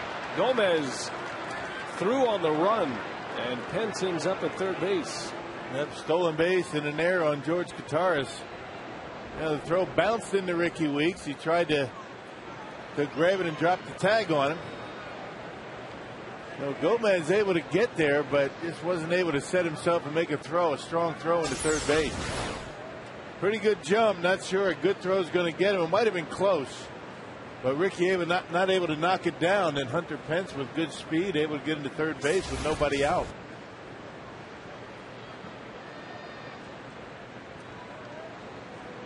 So the infield comes halfway in. Very frustrating night for the Brewers so far tonight. Narveson goes 4 innings, gives up 8 hits and 4 runs. The Brewers put the first 2 on base last inning against Oswalt, and he strikes out the next 3 batters. Meanwhile, a busy box score for the Astros already. 4 runs on 8 hits. And middle of the order last night, very quiet. Not tonight.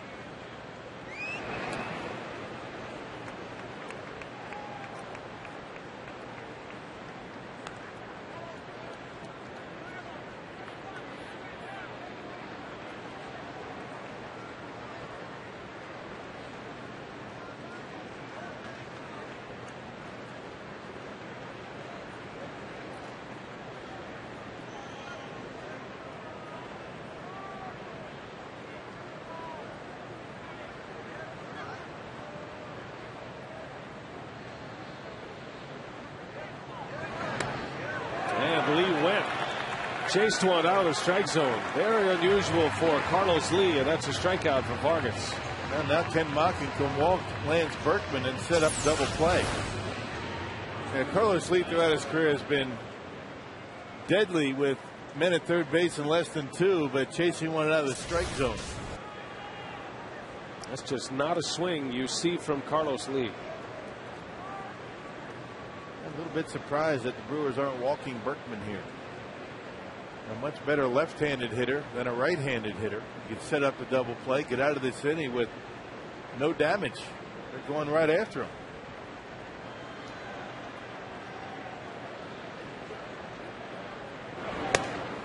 Well, maybe trying to swing one out of the strike zone, but why do that?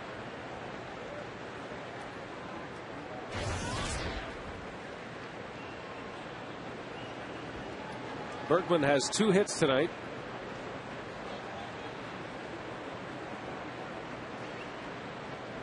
Both coming as a right-handed batter.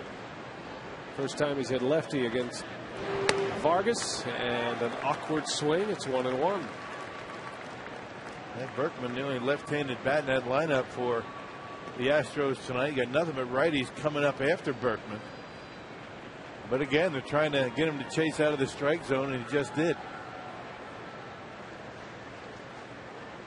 See how anxious he'll be, maybe using his over aggressiveness to their advantage, the Brewers.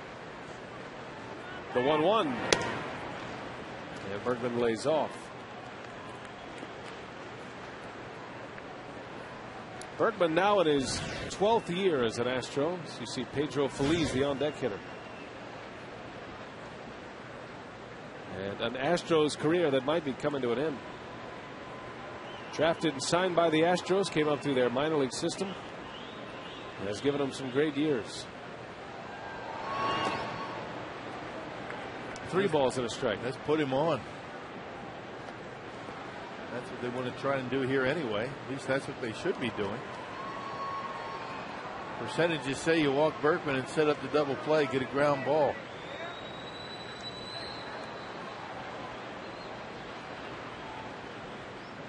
Well, they're going right after him.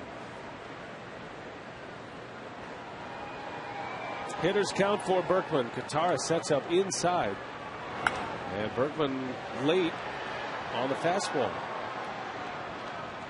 Well, that's a pitch a couple of years ago Lance Berkman would have hit into the second deck. Yeah. I don't even think Vargas wanted that to be a strike. It wasn't a strike, but it looks like Berkman expanding his zone a little bit, driving that run, just like Carlos Lee did.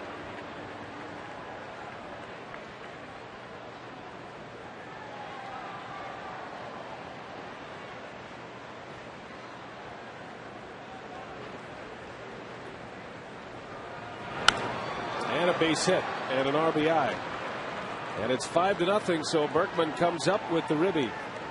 Well, the Brewers choosing not to walk Berkman to set up a double play. And he makes him pay for it. Well, the Brewers, one of the best teams in the National League in rolling double plays. They're up amongst league leaders in turning 2.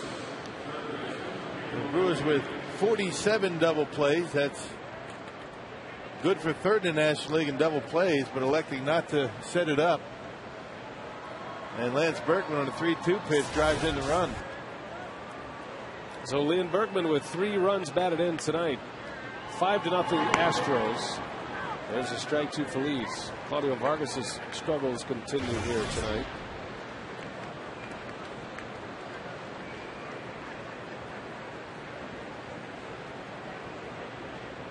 Outs are hard to come by for Brewer pitching in this game. One thing about Feliz as well, he has grounded into 5 double plays this year. That's up there among league leaders in double plays grounded into.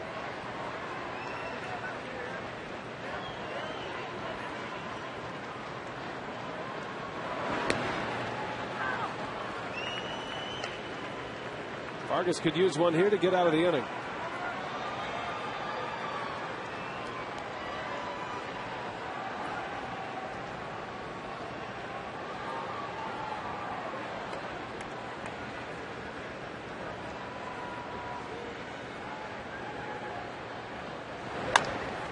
Bouncer to second. And Weeks goes to second for the lead out. That's all they'll get. Out number 2. Feliz will reach on a fielder's choice. Yeah, the sinker by Claudio Vargas able to get the ground ball. A ball away from Feliz, and certainly not a double play ball. But Ricky able to get the lead out. So now 2 outs, and it's Humberto Quintero.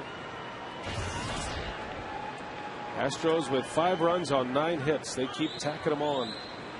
Houston has scored in every inning but the second.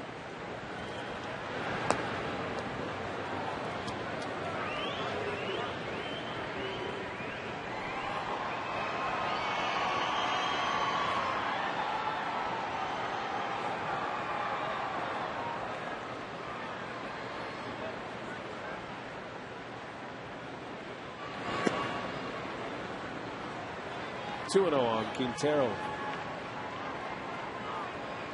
Afternoon game tomorrow. The Brewers will finish it up with Houston against their number 2, Brett Myers. Dave Bush will start for Milwaukee. It has been a long 4 days for Dave Bush. Escobar sets his feet and throws Quintero out. The inning is over, but another run on the board for Houston. 5-0 Astros.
Be a millionaire at 2.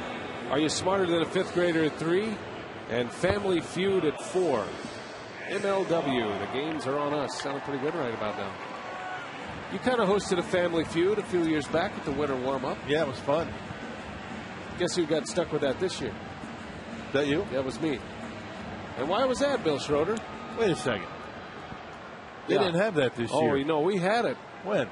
At the On Deck event. We had it. I was at fantasy camp. That's right. Your extended vacation at Arizona at fantasy camp. Yeah. Well, I'm working, boss. I am. No, you're not. In control of a lot of, 70 or so Brewer fans. Yeah. Don't minimize the hard work that entails. 70 Brewer fans at fantasy camp. 11,000 at the Midwest Airlines Center. Good for you. I'm jealous. No. That's your gig, man. You're the Richard Dawson of this picture.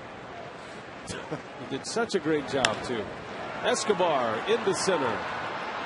And that's 1 out. I tell you, you didn't enjoy that. No, I did enjoy it. It was great. We had a nice little match. Who won? Family Feud.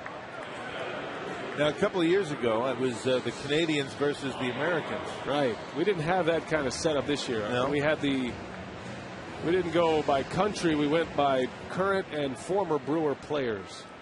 It was Robin Yount's team against Trevor Hoffman's team. Was Gantner on the former players' team? No. As you see, Claudio Vargas getting an at-bat here tonight. Pitchers hitting a lot for the Brewers lately. No, it was Robin Yount and Greg Vaughn, Jeff Cirillo, Dale Swain, as I recall. Was Rillo a big help? Well, I knew they were in trouble when Robin Yount was asking Jeff Cirillo for tips, advice.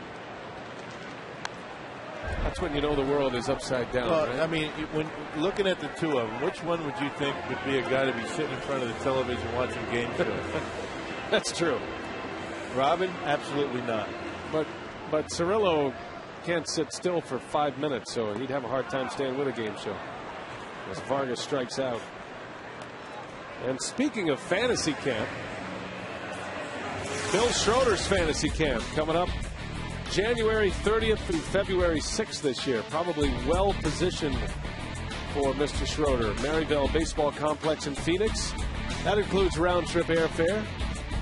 You get your own personalized jersey and 2 games a day. Plus you get access to the batting cages. There's always a great spread. And if you're lucky, you get a hat you can keep. Not that one, but a regulation Brewers hat. They treat you like a major leaguer. Yeah, what you get after the games are all over with is what actually comes in that box before it becomes a hat. 3 up, 3 down inning. The Brewers go in order. Yum.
is presented by Usingers. Usingers in baseball. It's just not summer without them. And by the new Miller Lite Vortex bottle. Taste greatness. This copyrighted telecast is presented by authority of the Brewers. It may not be reproduced or retransmitted in any form, and the accounts and descriptions of this game may not be disseminated without express written consent of the Brewers. The roof is opening. Slowly, but it's opening. That's a good sign. That means no weather coming in. Maybe that'll change things around here. The Brewers need to start putting some zeros on the board. 5-0 Houston. 6th inning now. Vargas back on the mound. Tommy Manzella leads off.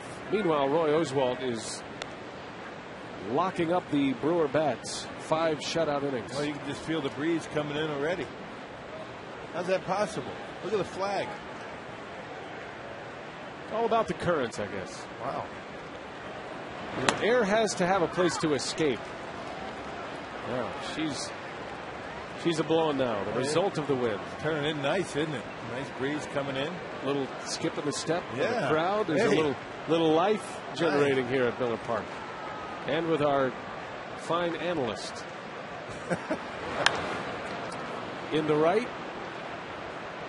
And the wind knocks it down for an out.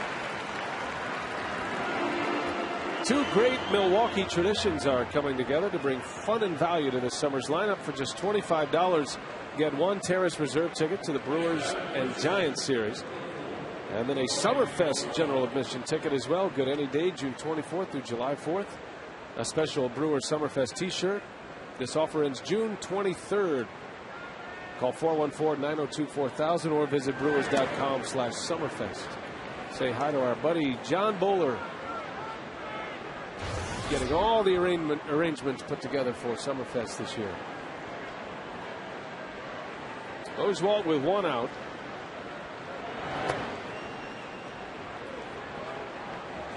The man who doesn't get much run support is getting plenty tonight with 5 runs already. And he's helped his cause tonight. Oswalt bunted a runner over in the 4th, and it led to a run.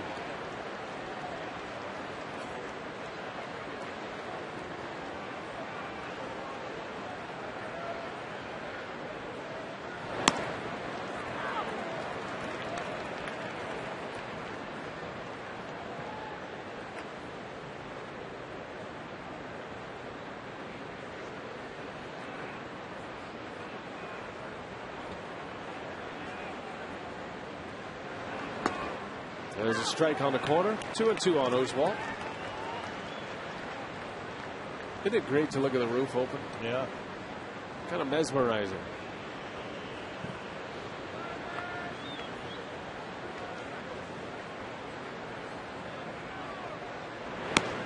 Struck him out. Vargas with 2 away here in the 6th. I tell you, Rock, that roof is changing things here at the ballpark. Yes, it is. Starting to feel a little mojo building. Getting very comfortable in here. It was very muggy. We were talking about that. We noticed that around batting practice today. And nice breeze coming in. Really hasn't affected that young lady too much. Little ice cream. Should be sleeping like a baby here in about 30 minutes. When's school out? That's coming up, isn't it? Yeah, for most public schools, the 10th, I believe. So still a couple of weeks. Well, the colleges are all out.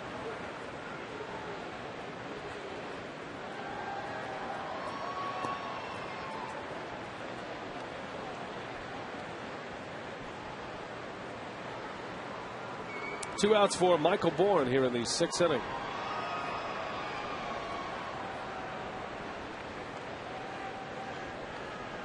Braun and Fielder due to hit in the bottom of this frame.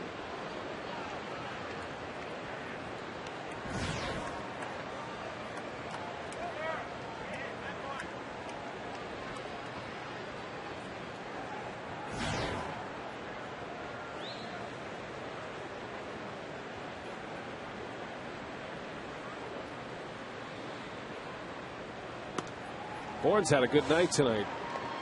Drove in a run his last time up, and he walked and scored from second base on an infield hit in the 1st.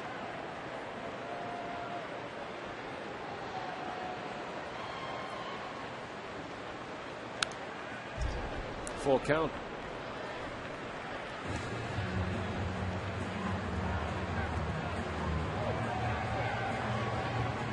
Yankees swept the Twins today. They finished the suspended game.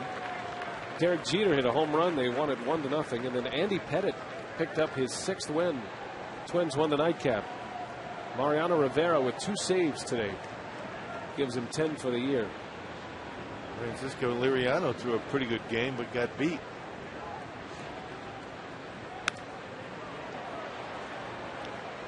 Yeah, the new rule coming into play last night in Minnesota. They went 5 innings scoreless. Back in the old days, they would have had to start that one over. All the stats would have been wiped out. Yep. Well, now they pick it up where they left off. That's a good rule. Yeah, I like that. That's a real good rule. Full count to Bourne with 2 outs. Got him. Vargas strikes out Bourne. Back-to-back strikeouts for Vargas as he drops a changeup on him.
Outs as the roof is officially open now, all the way.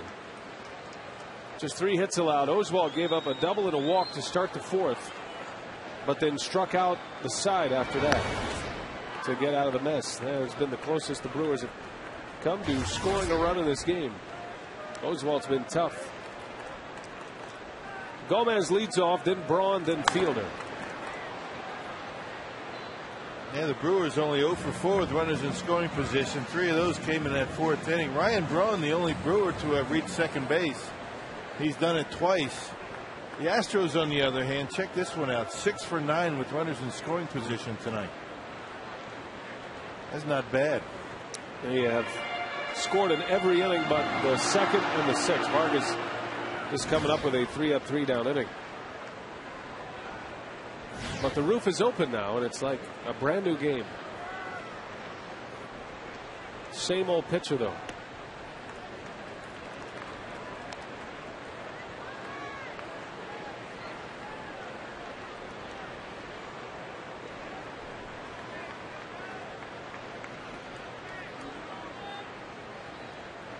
Two and two to Gomez. And Oswalt strikes him out. Strikeout number 5 for Roy Oswalt. That 92 right on the outside corner. We talked about Oswalt when he was younger. That ball low. Boy, that ball down. Well, good. Mike Estabrook rings him up. Gomez has a gripe on that pitch.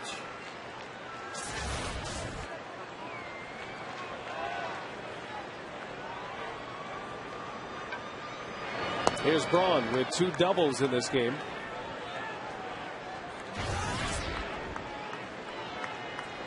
Oswalt was battling some back issues last year, and it lingered into the spring. He took a cortisone shot. He has a bulging disc in his back, and the cortisone shot just before the season began set him free. And he has really pitched well this year. Yeah, those work well. You don't want to have too many of them, maybe 1 or 2 throughout the season. Well, you get a cortisone shot, you miss 3-4 days, you're right back at it. Trevor Hoffman will be next.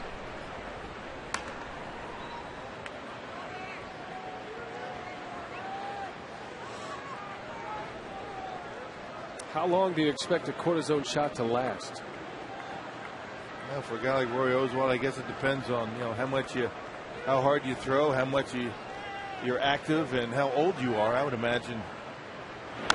You get a cortisone shot if you have a certain event that really flames up. What the issue that you have is bulging disc. Something might have happened and it settles it down. You might not have to get another one. You might be okay.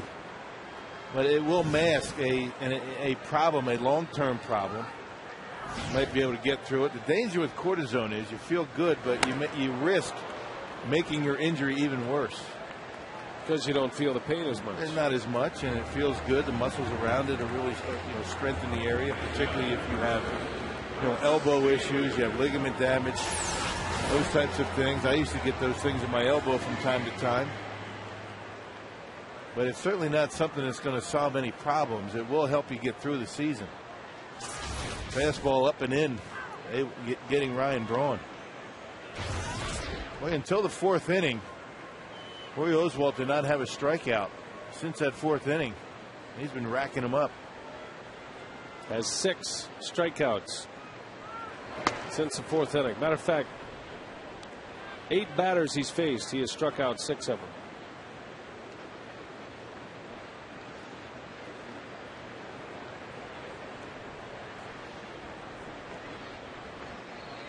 One and one to Prince Fielder.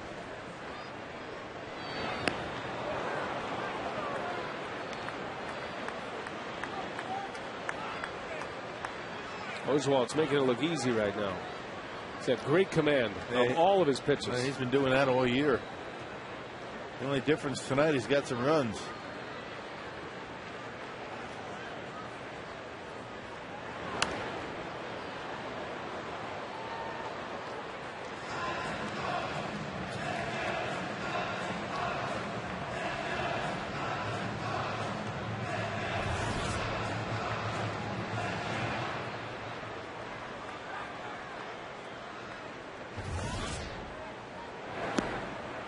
They'll ask if he went. No, he didn't.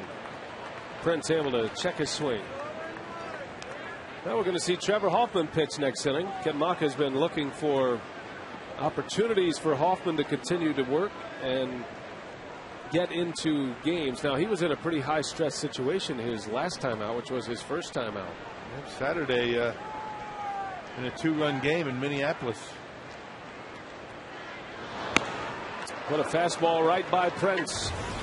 And Oswalt strikes out the side, has 7 punch outs in the last 3 innings. And working on a shutout through 6.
Heiser Automotive, where anything's possible. Visit Heiser.com. And by Felco Windows, Siding and Doors. For quality windows, siding and doors, call 866-4FELCO. Doing a little shopping in the team store. Our Miller Lite What's on Tap. The Astros in town for one more day tomorrow. It's a matinee. 11:30 is airtime. Then the Mets come to town Friday. Back on Fox Sports Wisconsin tomorrow afternoon. Trevor Hoffman will pitch his 7th inning as he continues his comeback, trying to get things back in order. A bit of a mechanical fix with Rick Peterson, and Hoffman is coming off a 3-up 3-down inning in Minneapolis. Let's take you back to Saturday as Trevor Hoffman pitched in a game, Sunday, for the first time in over a week. Oh, outstanding work by Trevor Hoffman. He had much better command of his fastball. You can see where that fastball is, right on the outside corner. The changeup was very deceptive, and he kept it down in the strike zone. So a good return for Trevor Hoffman after a few days off. A 9-pitch inning for Trevor Hoffman Sunday, setting up John Axford, who picked up his 2nd big league save.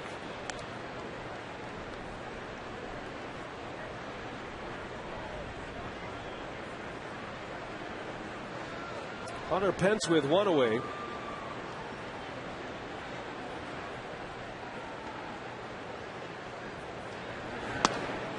And there's a strike.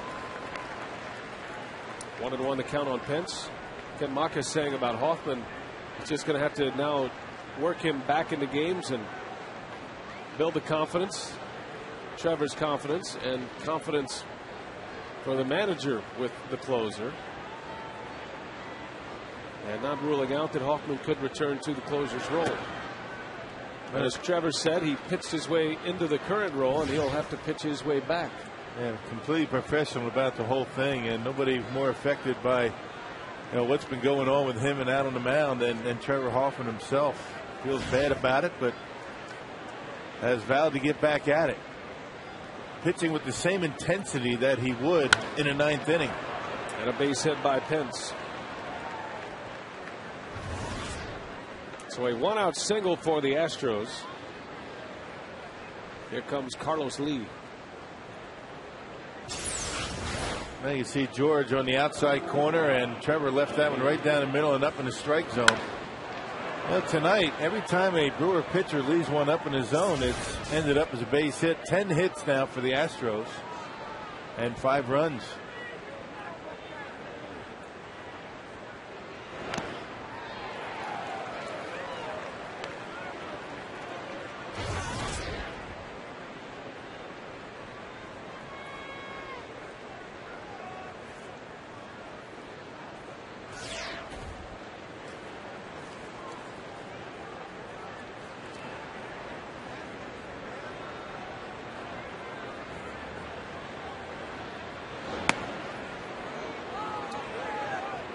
Well, if you're wondering how the game can humble you, you can ask 2 guys facing off here, in Trevor Hoffman and Carlos Lee.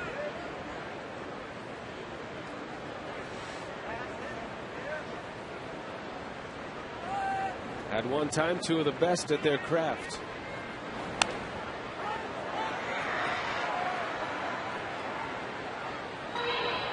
Carlos Lee still with a few years left in that big contract that the Astros signed him to. After leaving Texas, got traded from the Brewers to Texas.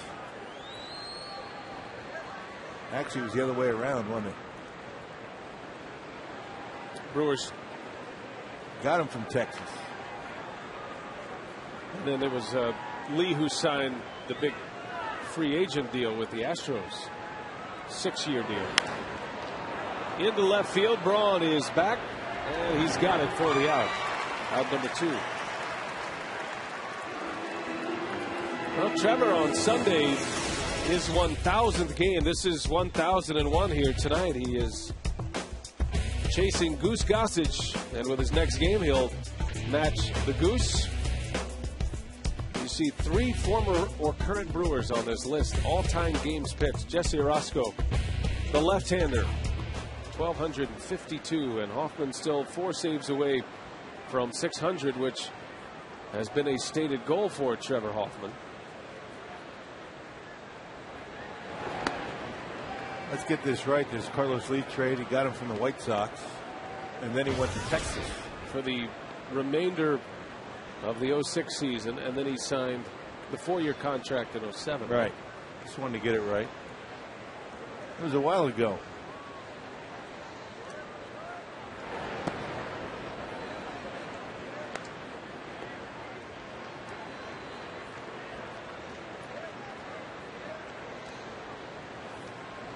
Two outs for Lance Bergman. The shift is on for Bergman, with Pence at first.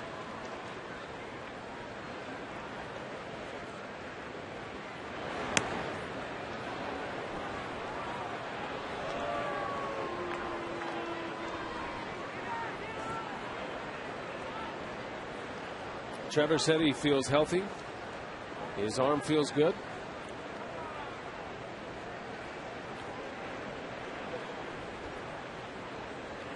Rick Peterson trying to get a little bit different release point for Trevor Hoffman. Pitching coach saying he'd like to get a little more tilt, a little more angle.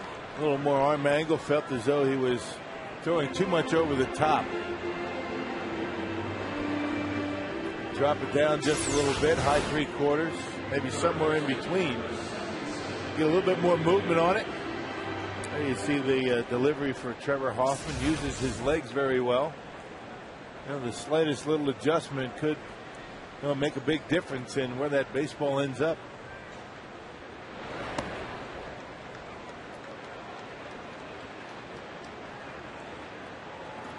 Pedro Feliz with 2 outs and 2 on. 5-0 Astros.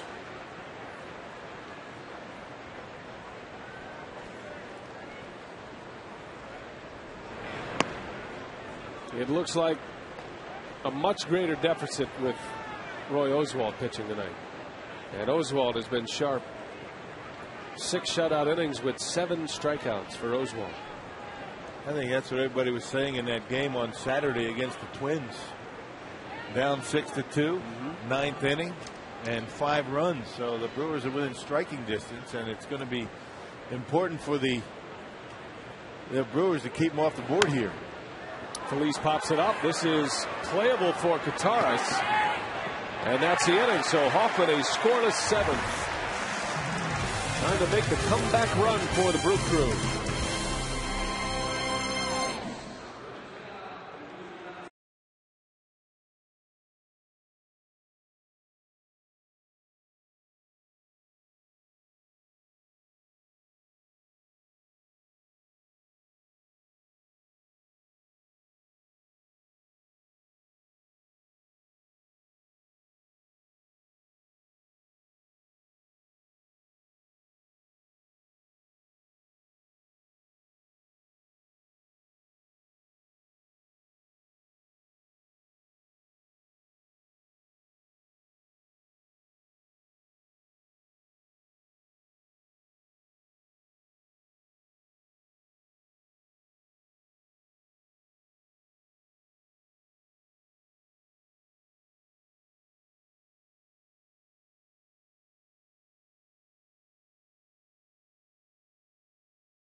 As we head to the bottom of the 7th inning, the new left fielder is Jason Michaels. Takes over for Carlos Lee. And here's Casey McGee, and on the first pitch, a bouncer to Manzella. 1 out.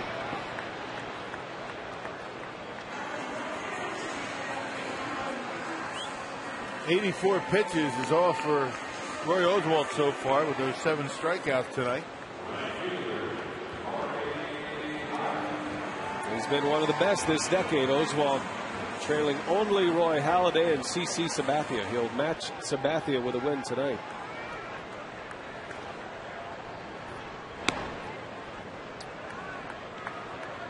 By the way, Rock, Trevor Hoffman appearing in the 7th inning, a scoreless 7th inning for Hoffman.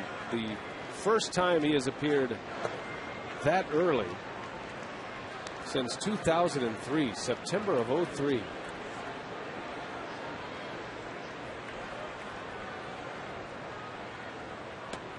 And a scoreless inning for Hoffman. Jeff Suppan will be next.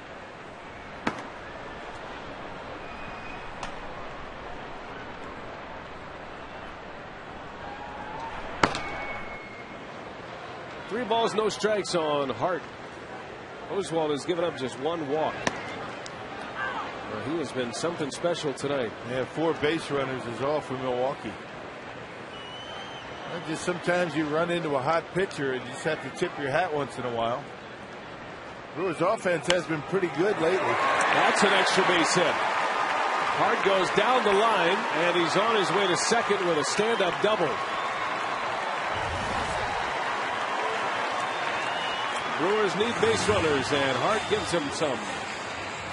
Yeah, second leadoff base runner for the Brewers. Last time was the 4th inning when Braun led off with a double to left. Fastball down the middle. This time Corey able to take advantage of it and sneak it inside the third baseline. They had Feliz off the line, not expecting Hart to pull the baseball. Well, priority number 1 is to get into that Astros bullpen right now. Oswalt sitting at 90 pitches through 6 1/3. And here is George Kataris. You know, the Astros, the only team in the National League without a shutout this year. Their pitching has been okay this season. Yeah, middle of the pack, a .420 earned run average coming in as a team. Much better than a 15-30 record would indicate. Their issues have been with the bats. Yeah. Not tonight. Oswalt facing Kataris. Astros bullpen is quiet for the time being.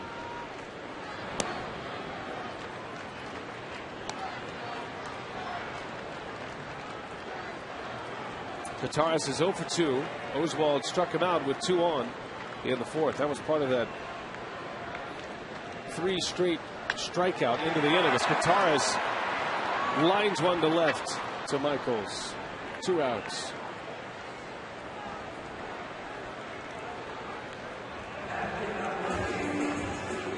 So 2 men gone, and here is Escobar.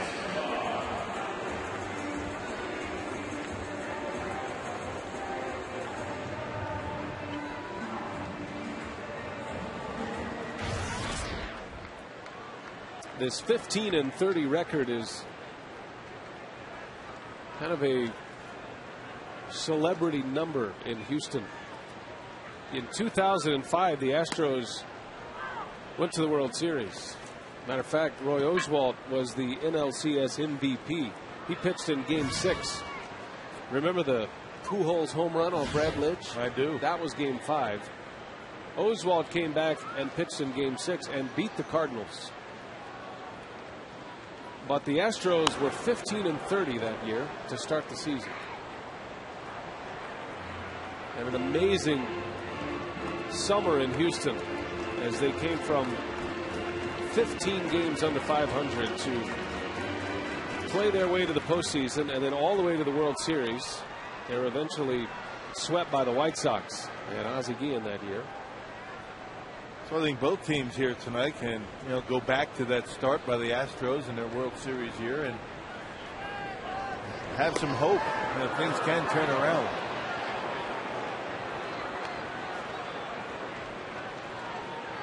This is game number 46 of 162.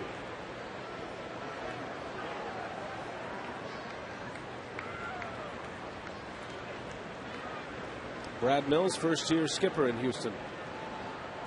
He was in Boston last year, one of Terry Francona's coaches. He was the bench coach.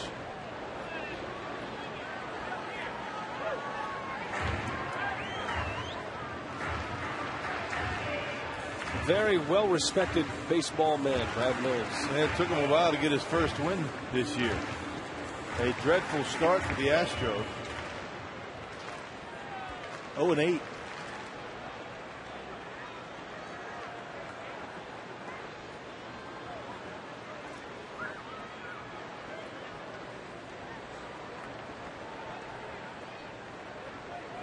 Corey Hart out at second. Escobar trying to put the Brewers on the board for the first time.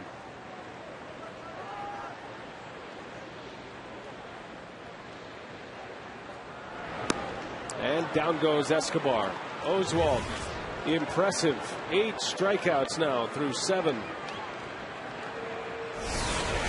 Astros lead it 5-0 behind their ace.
Appeared in the ball game in Minneapolis.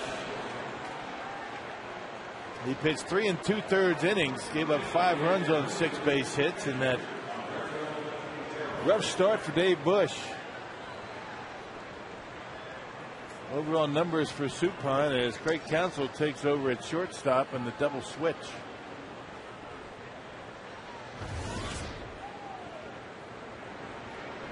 Supine against Quintero, the catcher. And Brad Arnsberg, the Astros pitching coach, in a discussion with Roy Oswalt. And just telling him, just keep doing what you're doing, whatever that is. Whatever you do, you keep doing that. Nice job tonight. Is he done? That's the question. The bullpen is quiet. Yeah, by the way, need some water? Talking about his stride a bit.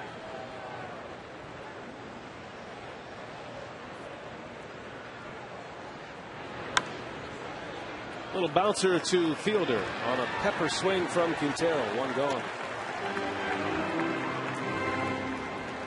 You see, the lights went out at Wrigley Field tonight. I did not see that. You know, the lights went out in Georgia. But tonight it was Wrigley Field. Chicago. In the 4th inning against the Dodgers.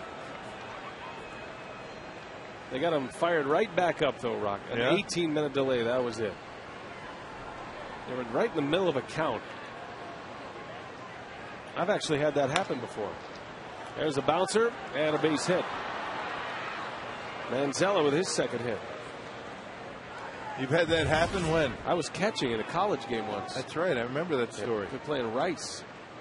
And the pitcher is the coach of the Cardinal Stritch University, Mike Zalecki. And he was pitching in college, and the lights went out in the middle of the pitch. Did you catch it? No. We were all standing there, umpire, batter. You're waiting for it to hurt? Waiting for the pain. I mean, it wasn't pitch black, though. Pretty close. No, it went black. It went dark. As Oswald drops down a bunt.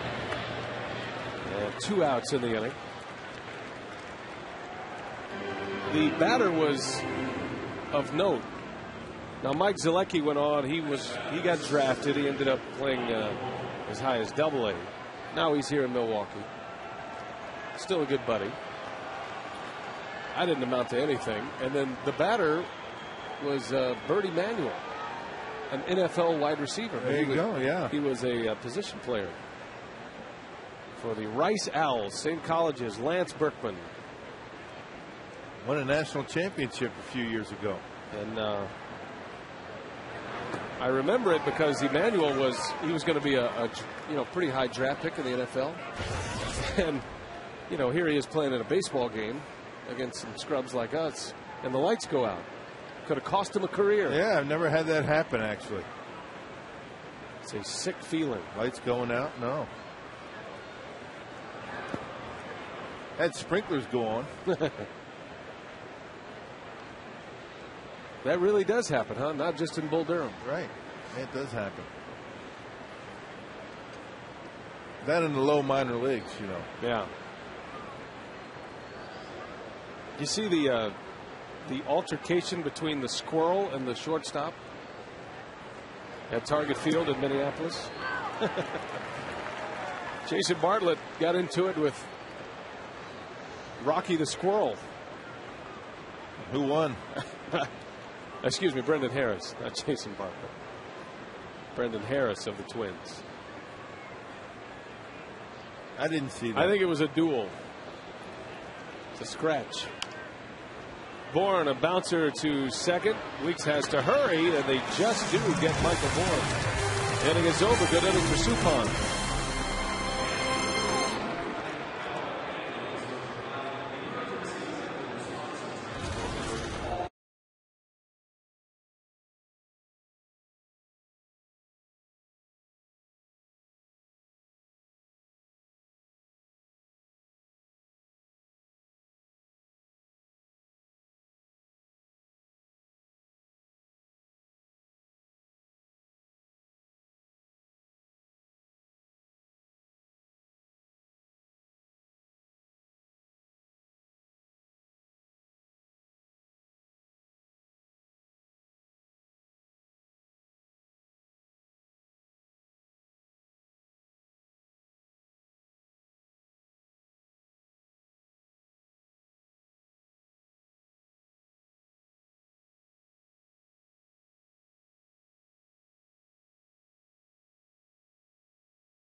Well, so far this has been Roy Oswalt's night.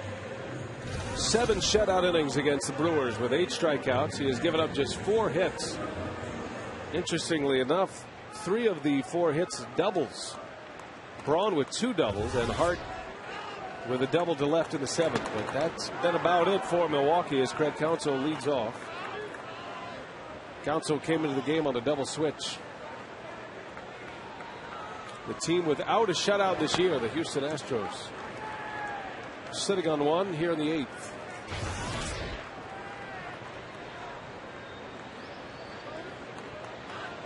Brett Myers tomorrow in a day game at Miller Park. Myers has been very good for Houston as well.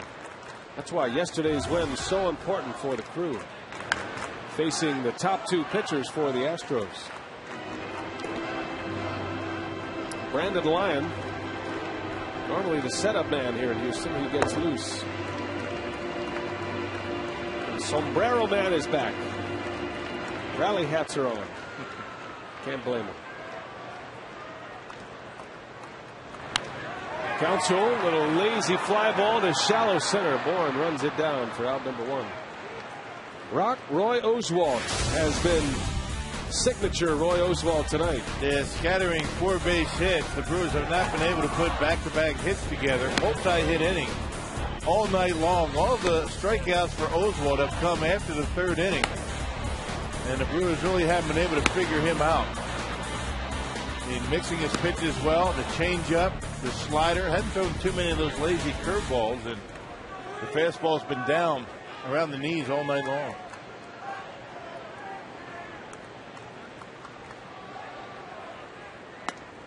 Ricky Weeks takes a strike.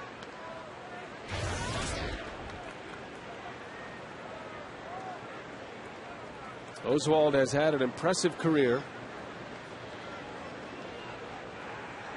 And who knows where it's headed next.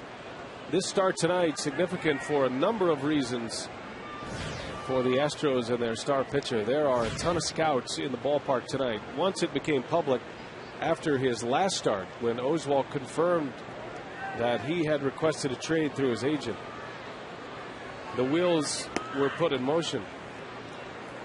He has a no-trade clause. He wants to pitch for a contender. He knows his career window is closing fast, maybe 2-3 years. And he strikes out Ricky Weeks, the 9th strikeout for Oswalt. And he couldn't be in a better position. I mean, if he doesn't like the team that he's going to be going to, he could just stay put. He's got to agree as to where he's going to go, which means he could stay close to home if he chooses. And there's that fastball right on the outside corner with plenty on it. 92, 93 still for Oswalt. Texas Rangers could always use a guy like Oswalt. Every team could use Roy Oswalt. Just a matter of whether he wants to go there. Gomez off the end of the bat. And that is a quick 3-up, 3-down inning where they let Oswalt try to finish this one tonight.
It was a 6-1 Brewers win last night. Houston leads it behind Oswalt. Jeff Keppinger leads off. against Suppan. Suppan a scoreless 8th. Chris Narveson started. He's on the hook for the loss. Oswald trying to win for just the 3rd time this year. Yeah, rough night for Chris Narveson. Just wasn't able to command any of his pitches. Everything up in the strike zone, and Astor was able to capitalize.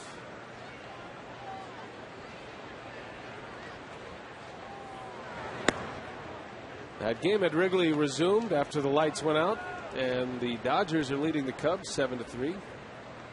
Xavier Nady is back, and he hit his 2nd home run.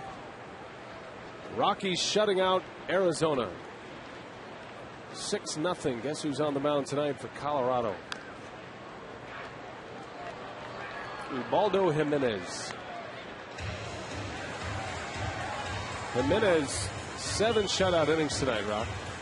His ERA has dropped from .99 to .90. It's amazing, isn't it?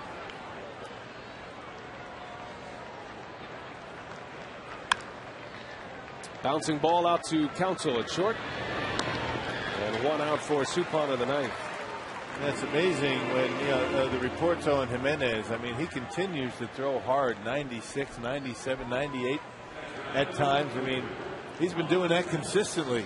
First inning, through the latter part of the ball game, and he's done it every start. Jimenez has a no-hitter this year. He leads the National League in wins and ERA, and he's back at it tonight against the Diamondbacks in Colorado. That's the thing about Jimenez. Not only does he put up zeros, he puts up zeros in his home ballpark. That's become more of a, or I shouldn't say a pitcher's ballpark, less of a hitter's ballpark now than it used to be. A power arm plays anywhere. Cardinals are in San Diego again tonight. No score there. That game's in the 2nd inning, just underway at Petco. Nationals in San Francisco. They're just underway and scoreless. There's a few finals in. The Braves winning over the Marlins 7-3. Atlanta with a 6-run 7th inning. Tommy Hanson picked up the win. And the Mets shut out the Phillies again. Boy, the Phillies are in a drought. Yeah. That's what those knuckleballs will do to you. They mess you up for about 3-4 days. And remember, it was Daisuke Matsuzaka on Saturday that took a no-hitter into the 8th inning against Philadelphia. Remember the Pirates, shut him down pretty good. Roy Oswald lost the game 2-1. Roy Halladay. Right. Pirates were shut out tonight. The Reds shut him out 4-0. Bronson Arroyo, he's 5-2.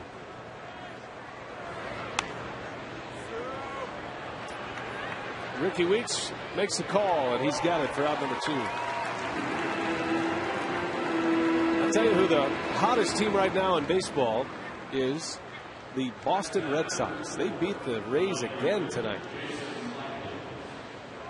They are plowing their way through some of the top teams in baseball. Yep, won 4 in a row. Now 5 in a row. 27-21 for the Red Sox. Big Poppy's starting to swing the bat. Yes, he is.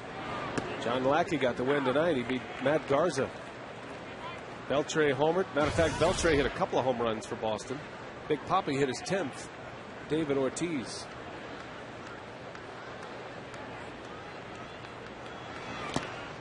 Boston beat the Yankees. They swept the Twins. Took 2 out of 3 from the Phillies. And have taken 3 from the Rays. That's impressive. Yeah. Not that there was any panic setting in Beantown. Of course not. Counsell cannot make the play. Michaels with a base hit. He came in for Carlos Lee last inning, and he singles against Suppan to extend the 9th. Hit it hard, a pitch out away from. Craig just not able to get there, and into center field for hit number 12 for the Houston Astros tonight.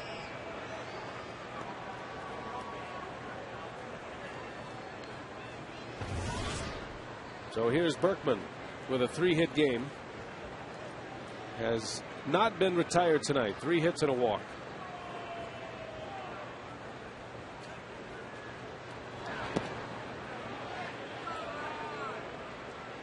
You checked out the Tampa Bay Rays road record this year.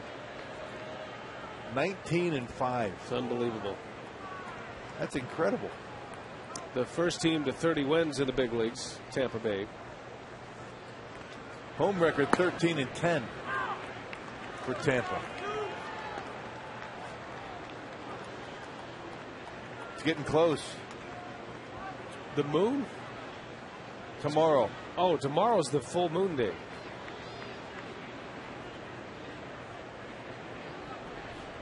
Dissolve. What kind of moon we have up there tonight? Well, it's one more day to before it becomes a waning gibbous after the full moon, the moon phase. Waxing and waning gibbous. Tonight's still in waxing mode. Barely. Wax on. Tomorrow, wax off. Berkman with a moon shot to center. Gomez makes a catch. The inning is over. To the bottom of the 9th. Last call for the Crew. 5 to tie. Might as well get 6.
Five to nothing Houston.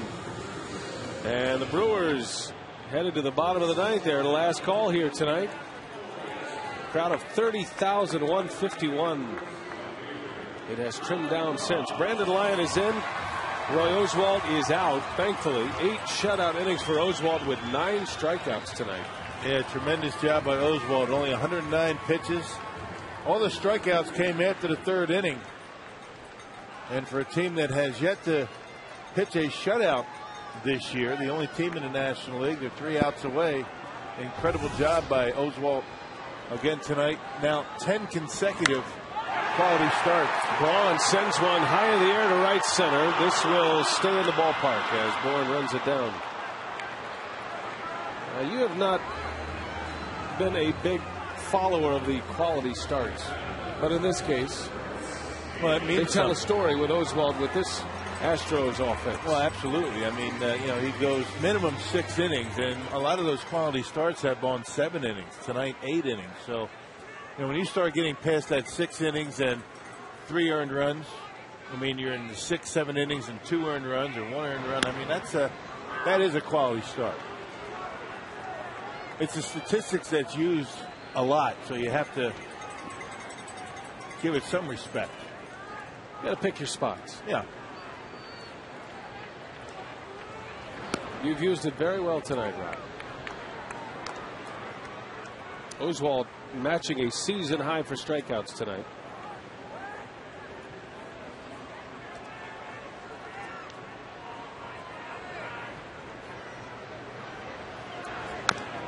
Tomorrow, Dave Bush against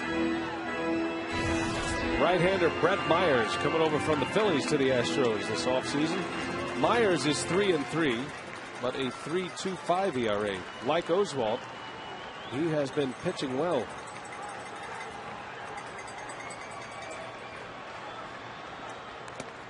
If you're looking ahead to the weekend, Gallardo starts Friday, then Manny Parra, and then it's back to Randy Wolf.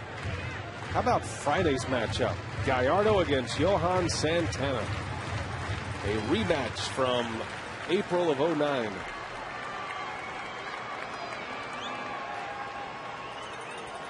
One and two to Prince.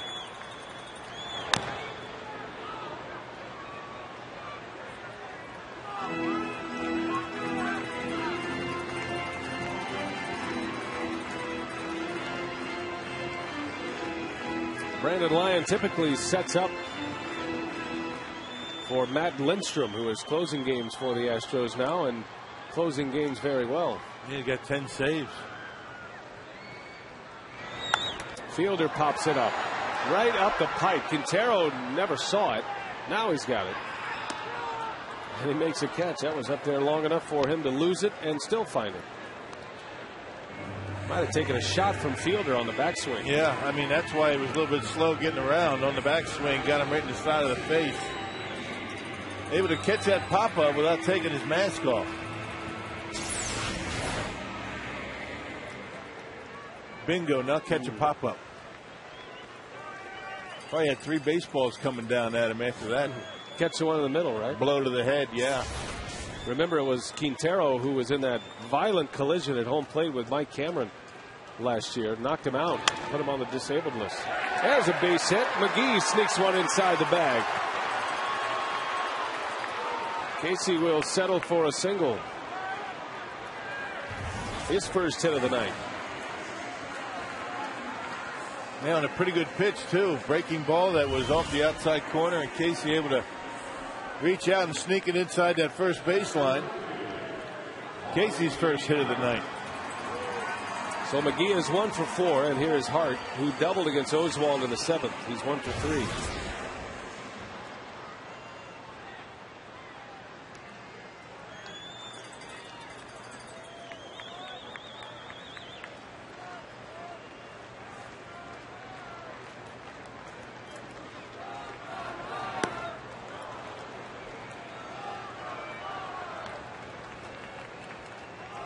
The Brewers use 4 pitchers tonight. Vargas goes 2. Hoffman 1 and Suppan 2. So for the afternoon game tomorrow, probably won't see Suppan or Vargas. Unless you have an unusual situation.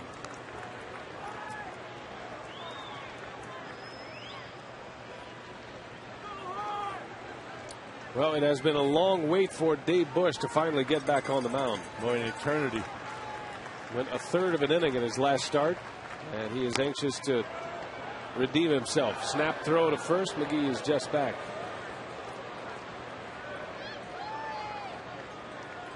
I can only imagine how tough that wait is for Dave Bush. And a dreadful start on Friday in Minneapolis. A third of an inning, and that is a lot of sleepless nights for a starting pitcher. Brewers down to their last strike.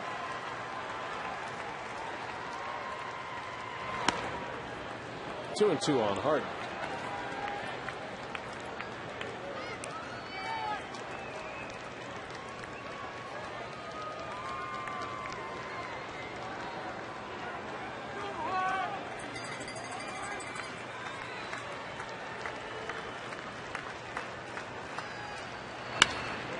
A hot one right to the shortstop Manzella. The ball game is over, and the Brewers drop one to the Astros 5-0. Roy Oswalt beats Chris Narveson tonight, and a 5-0 win, the first shutout of the year for the Houston Astros.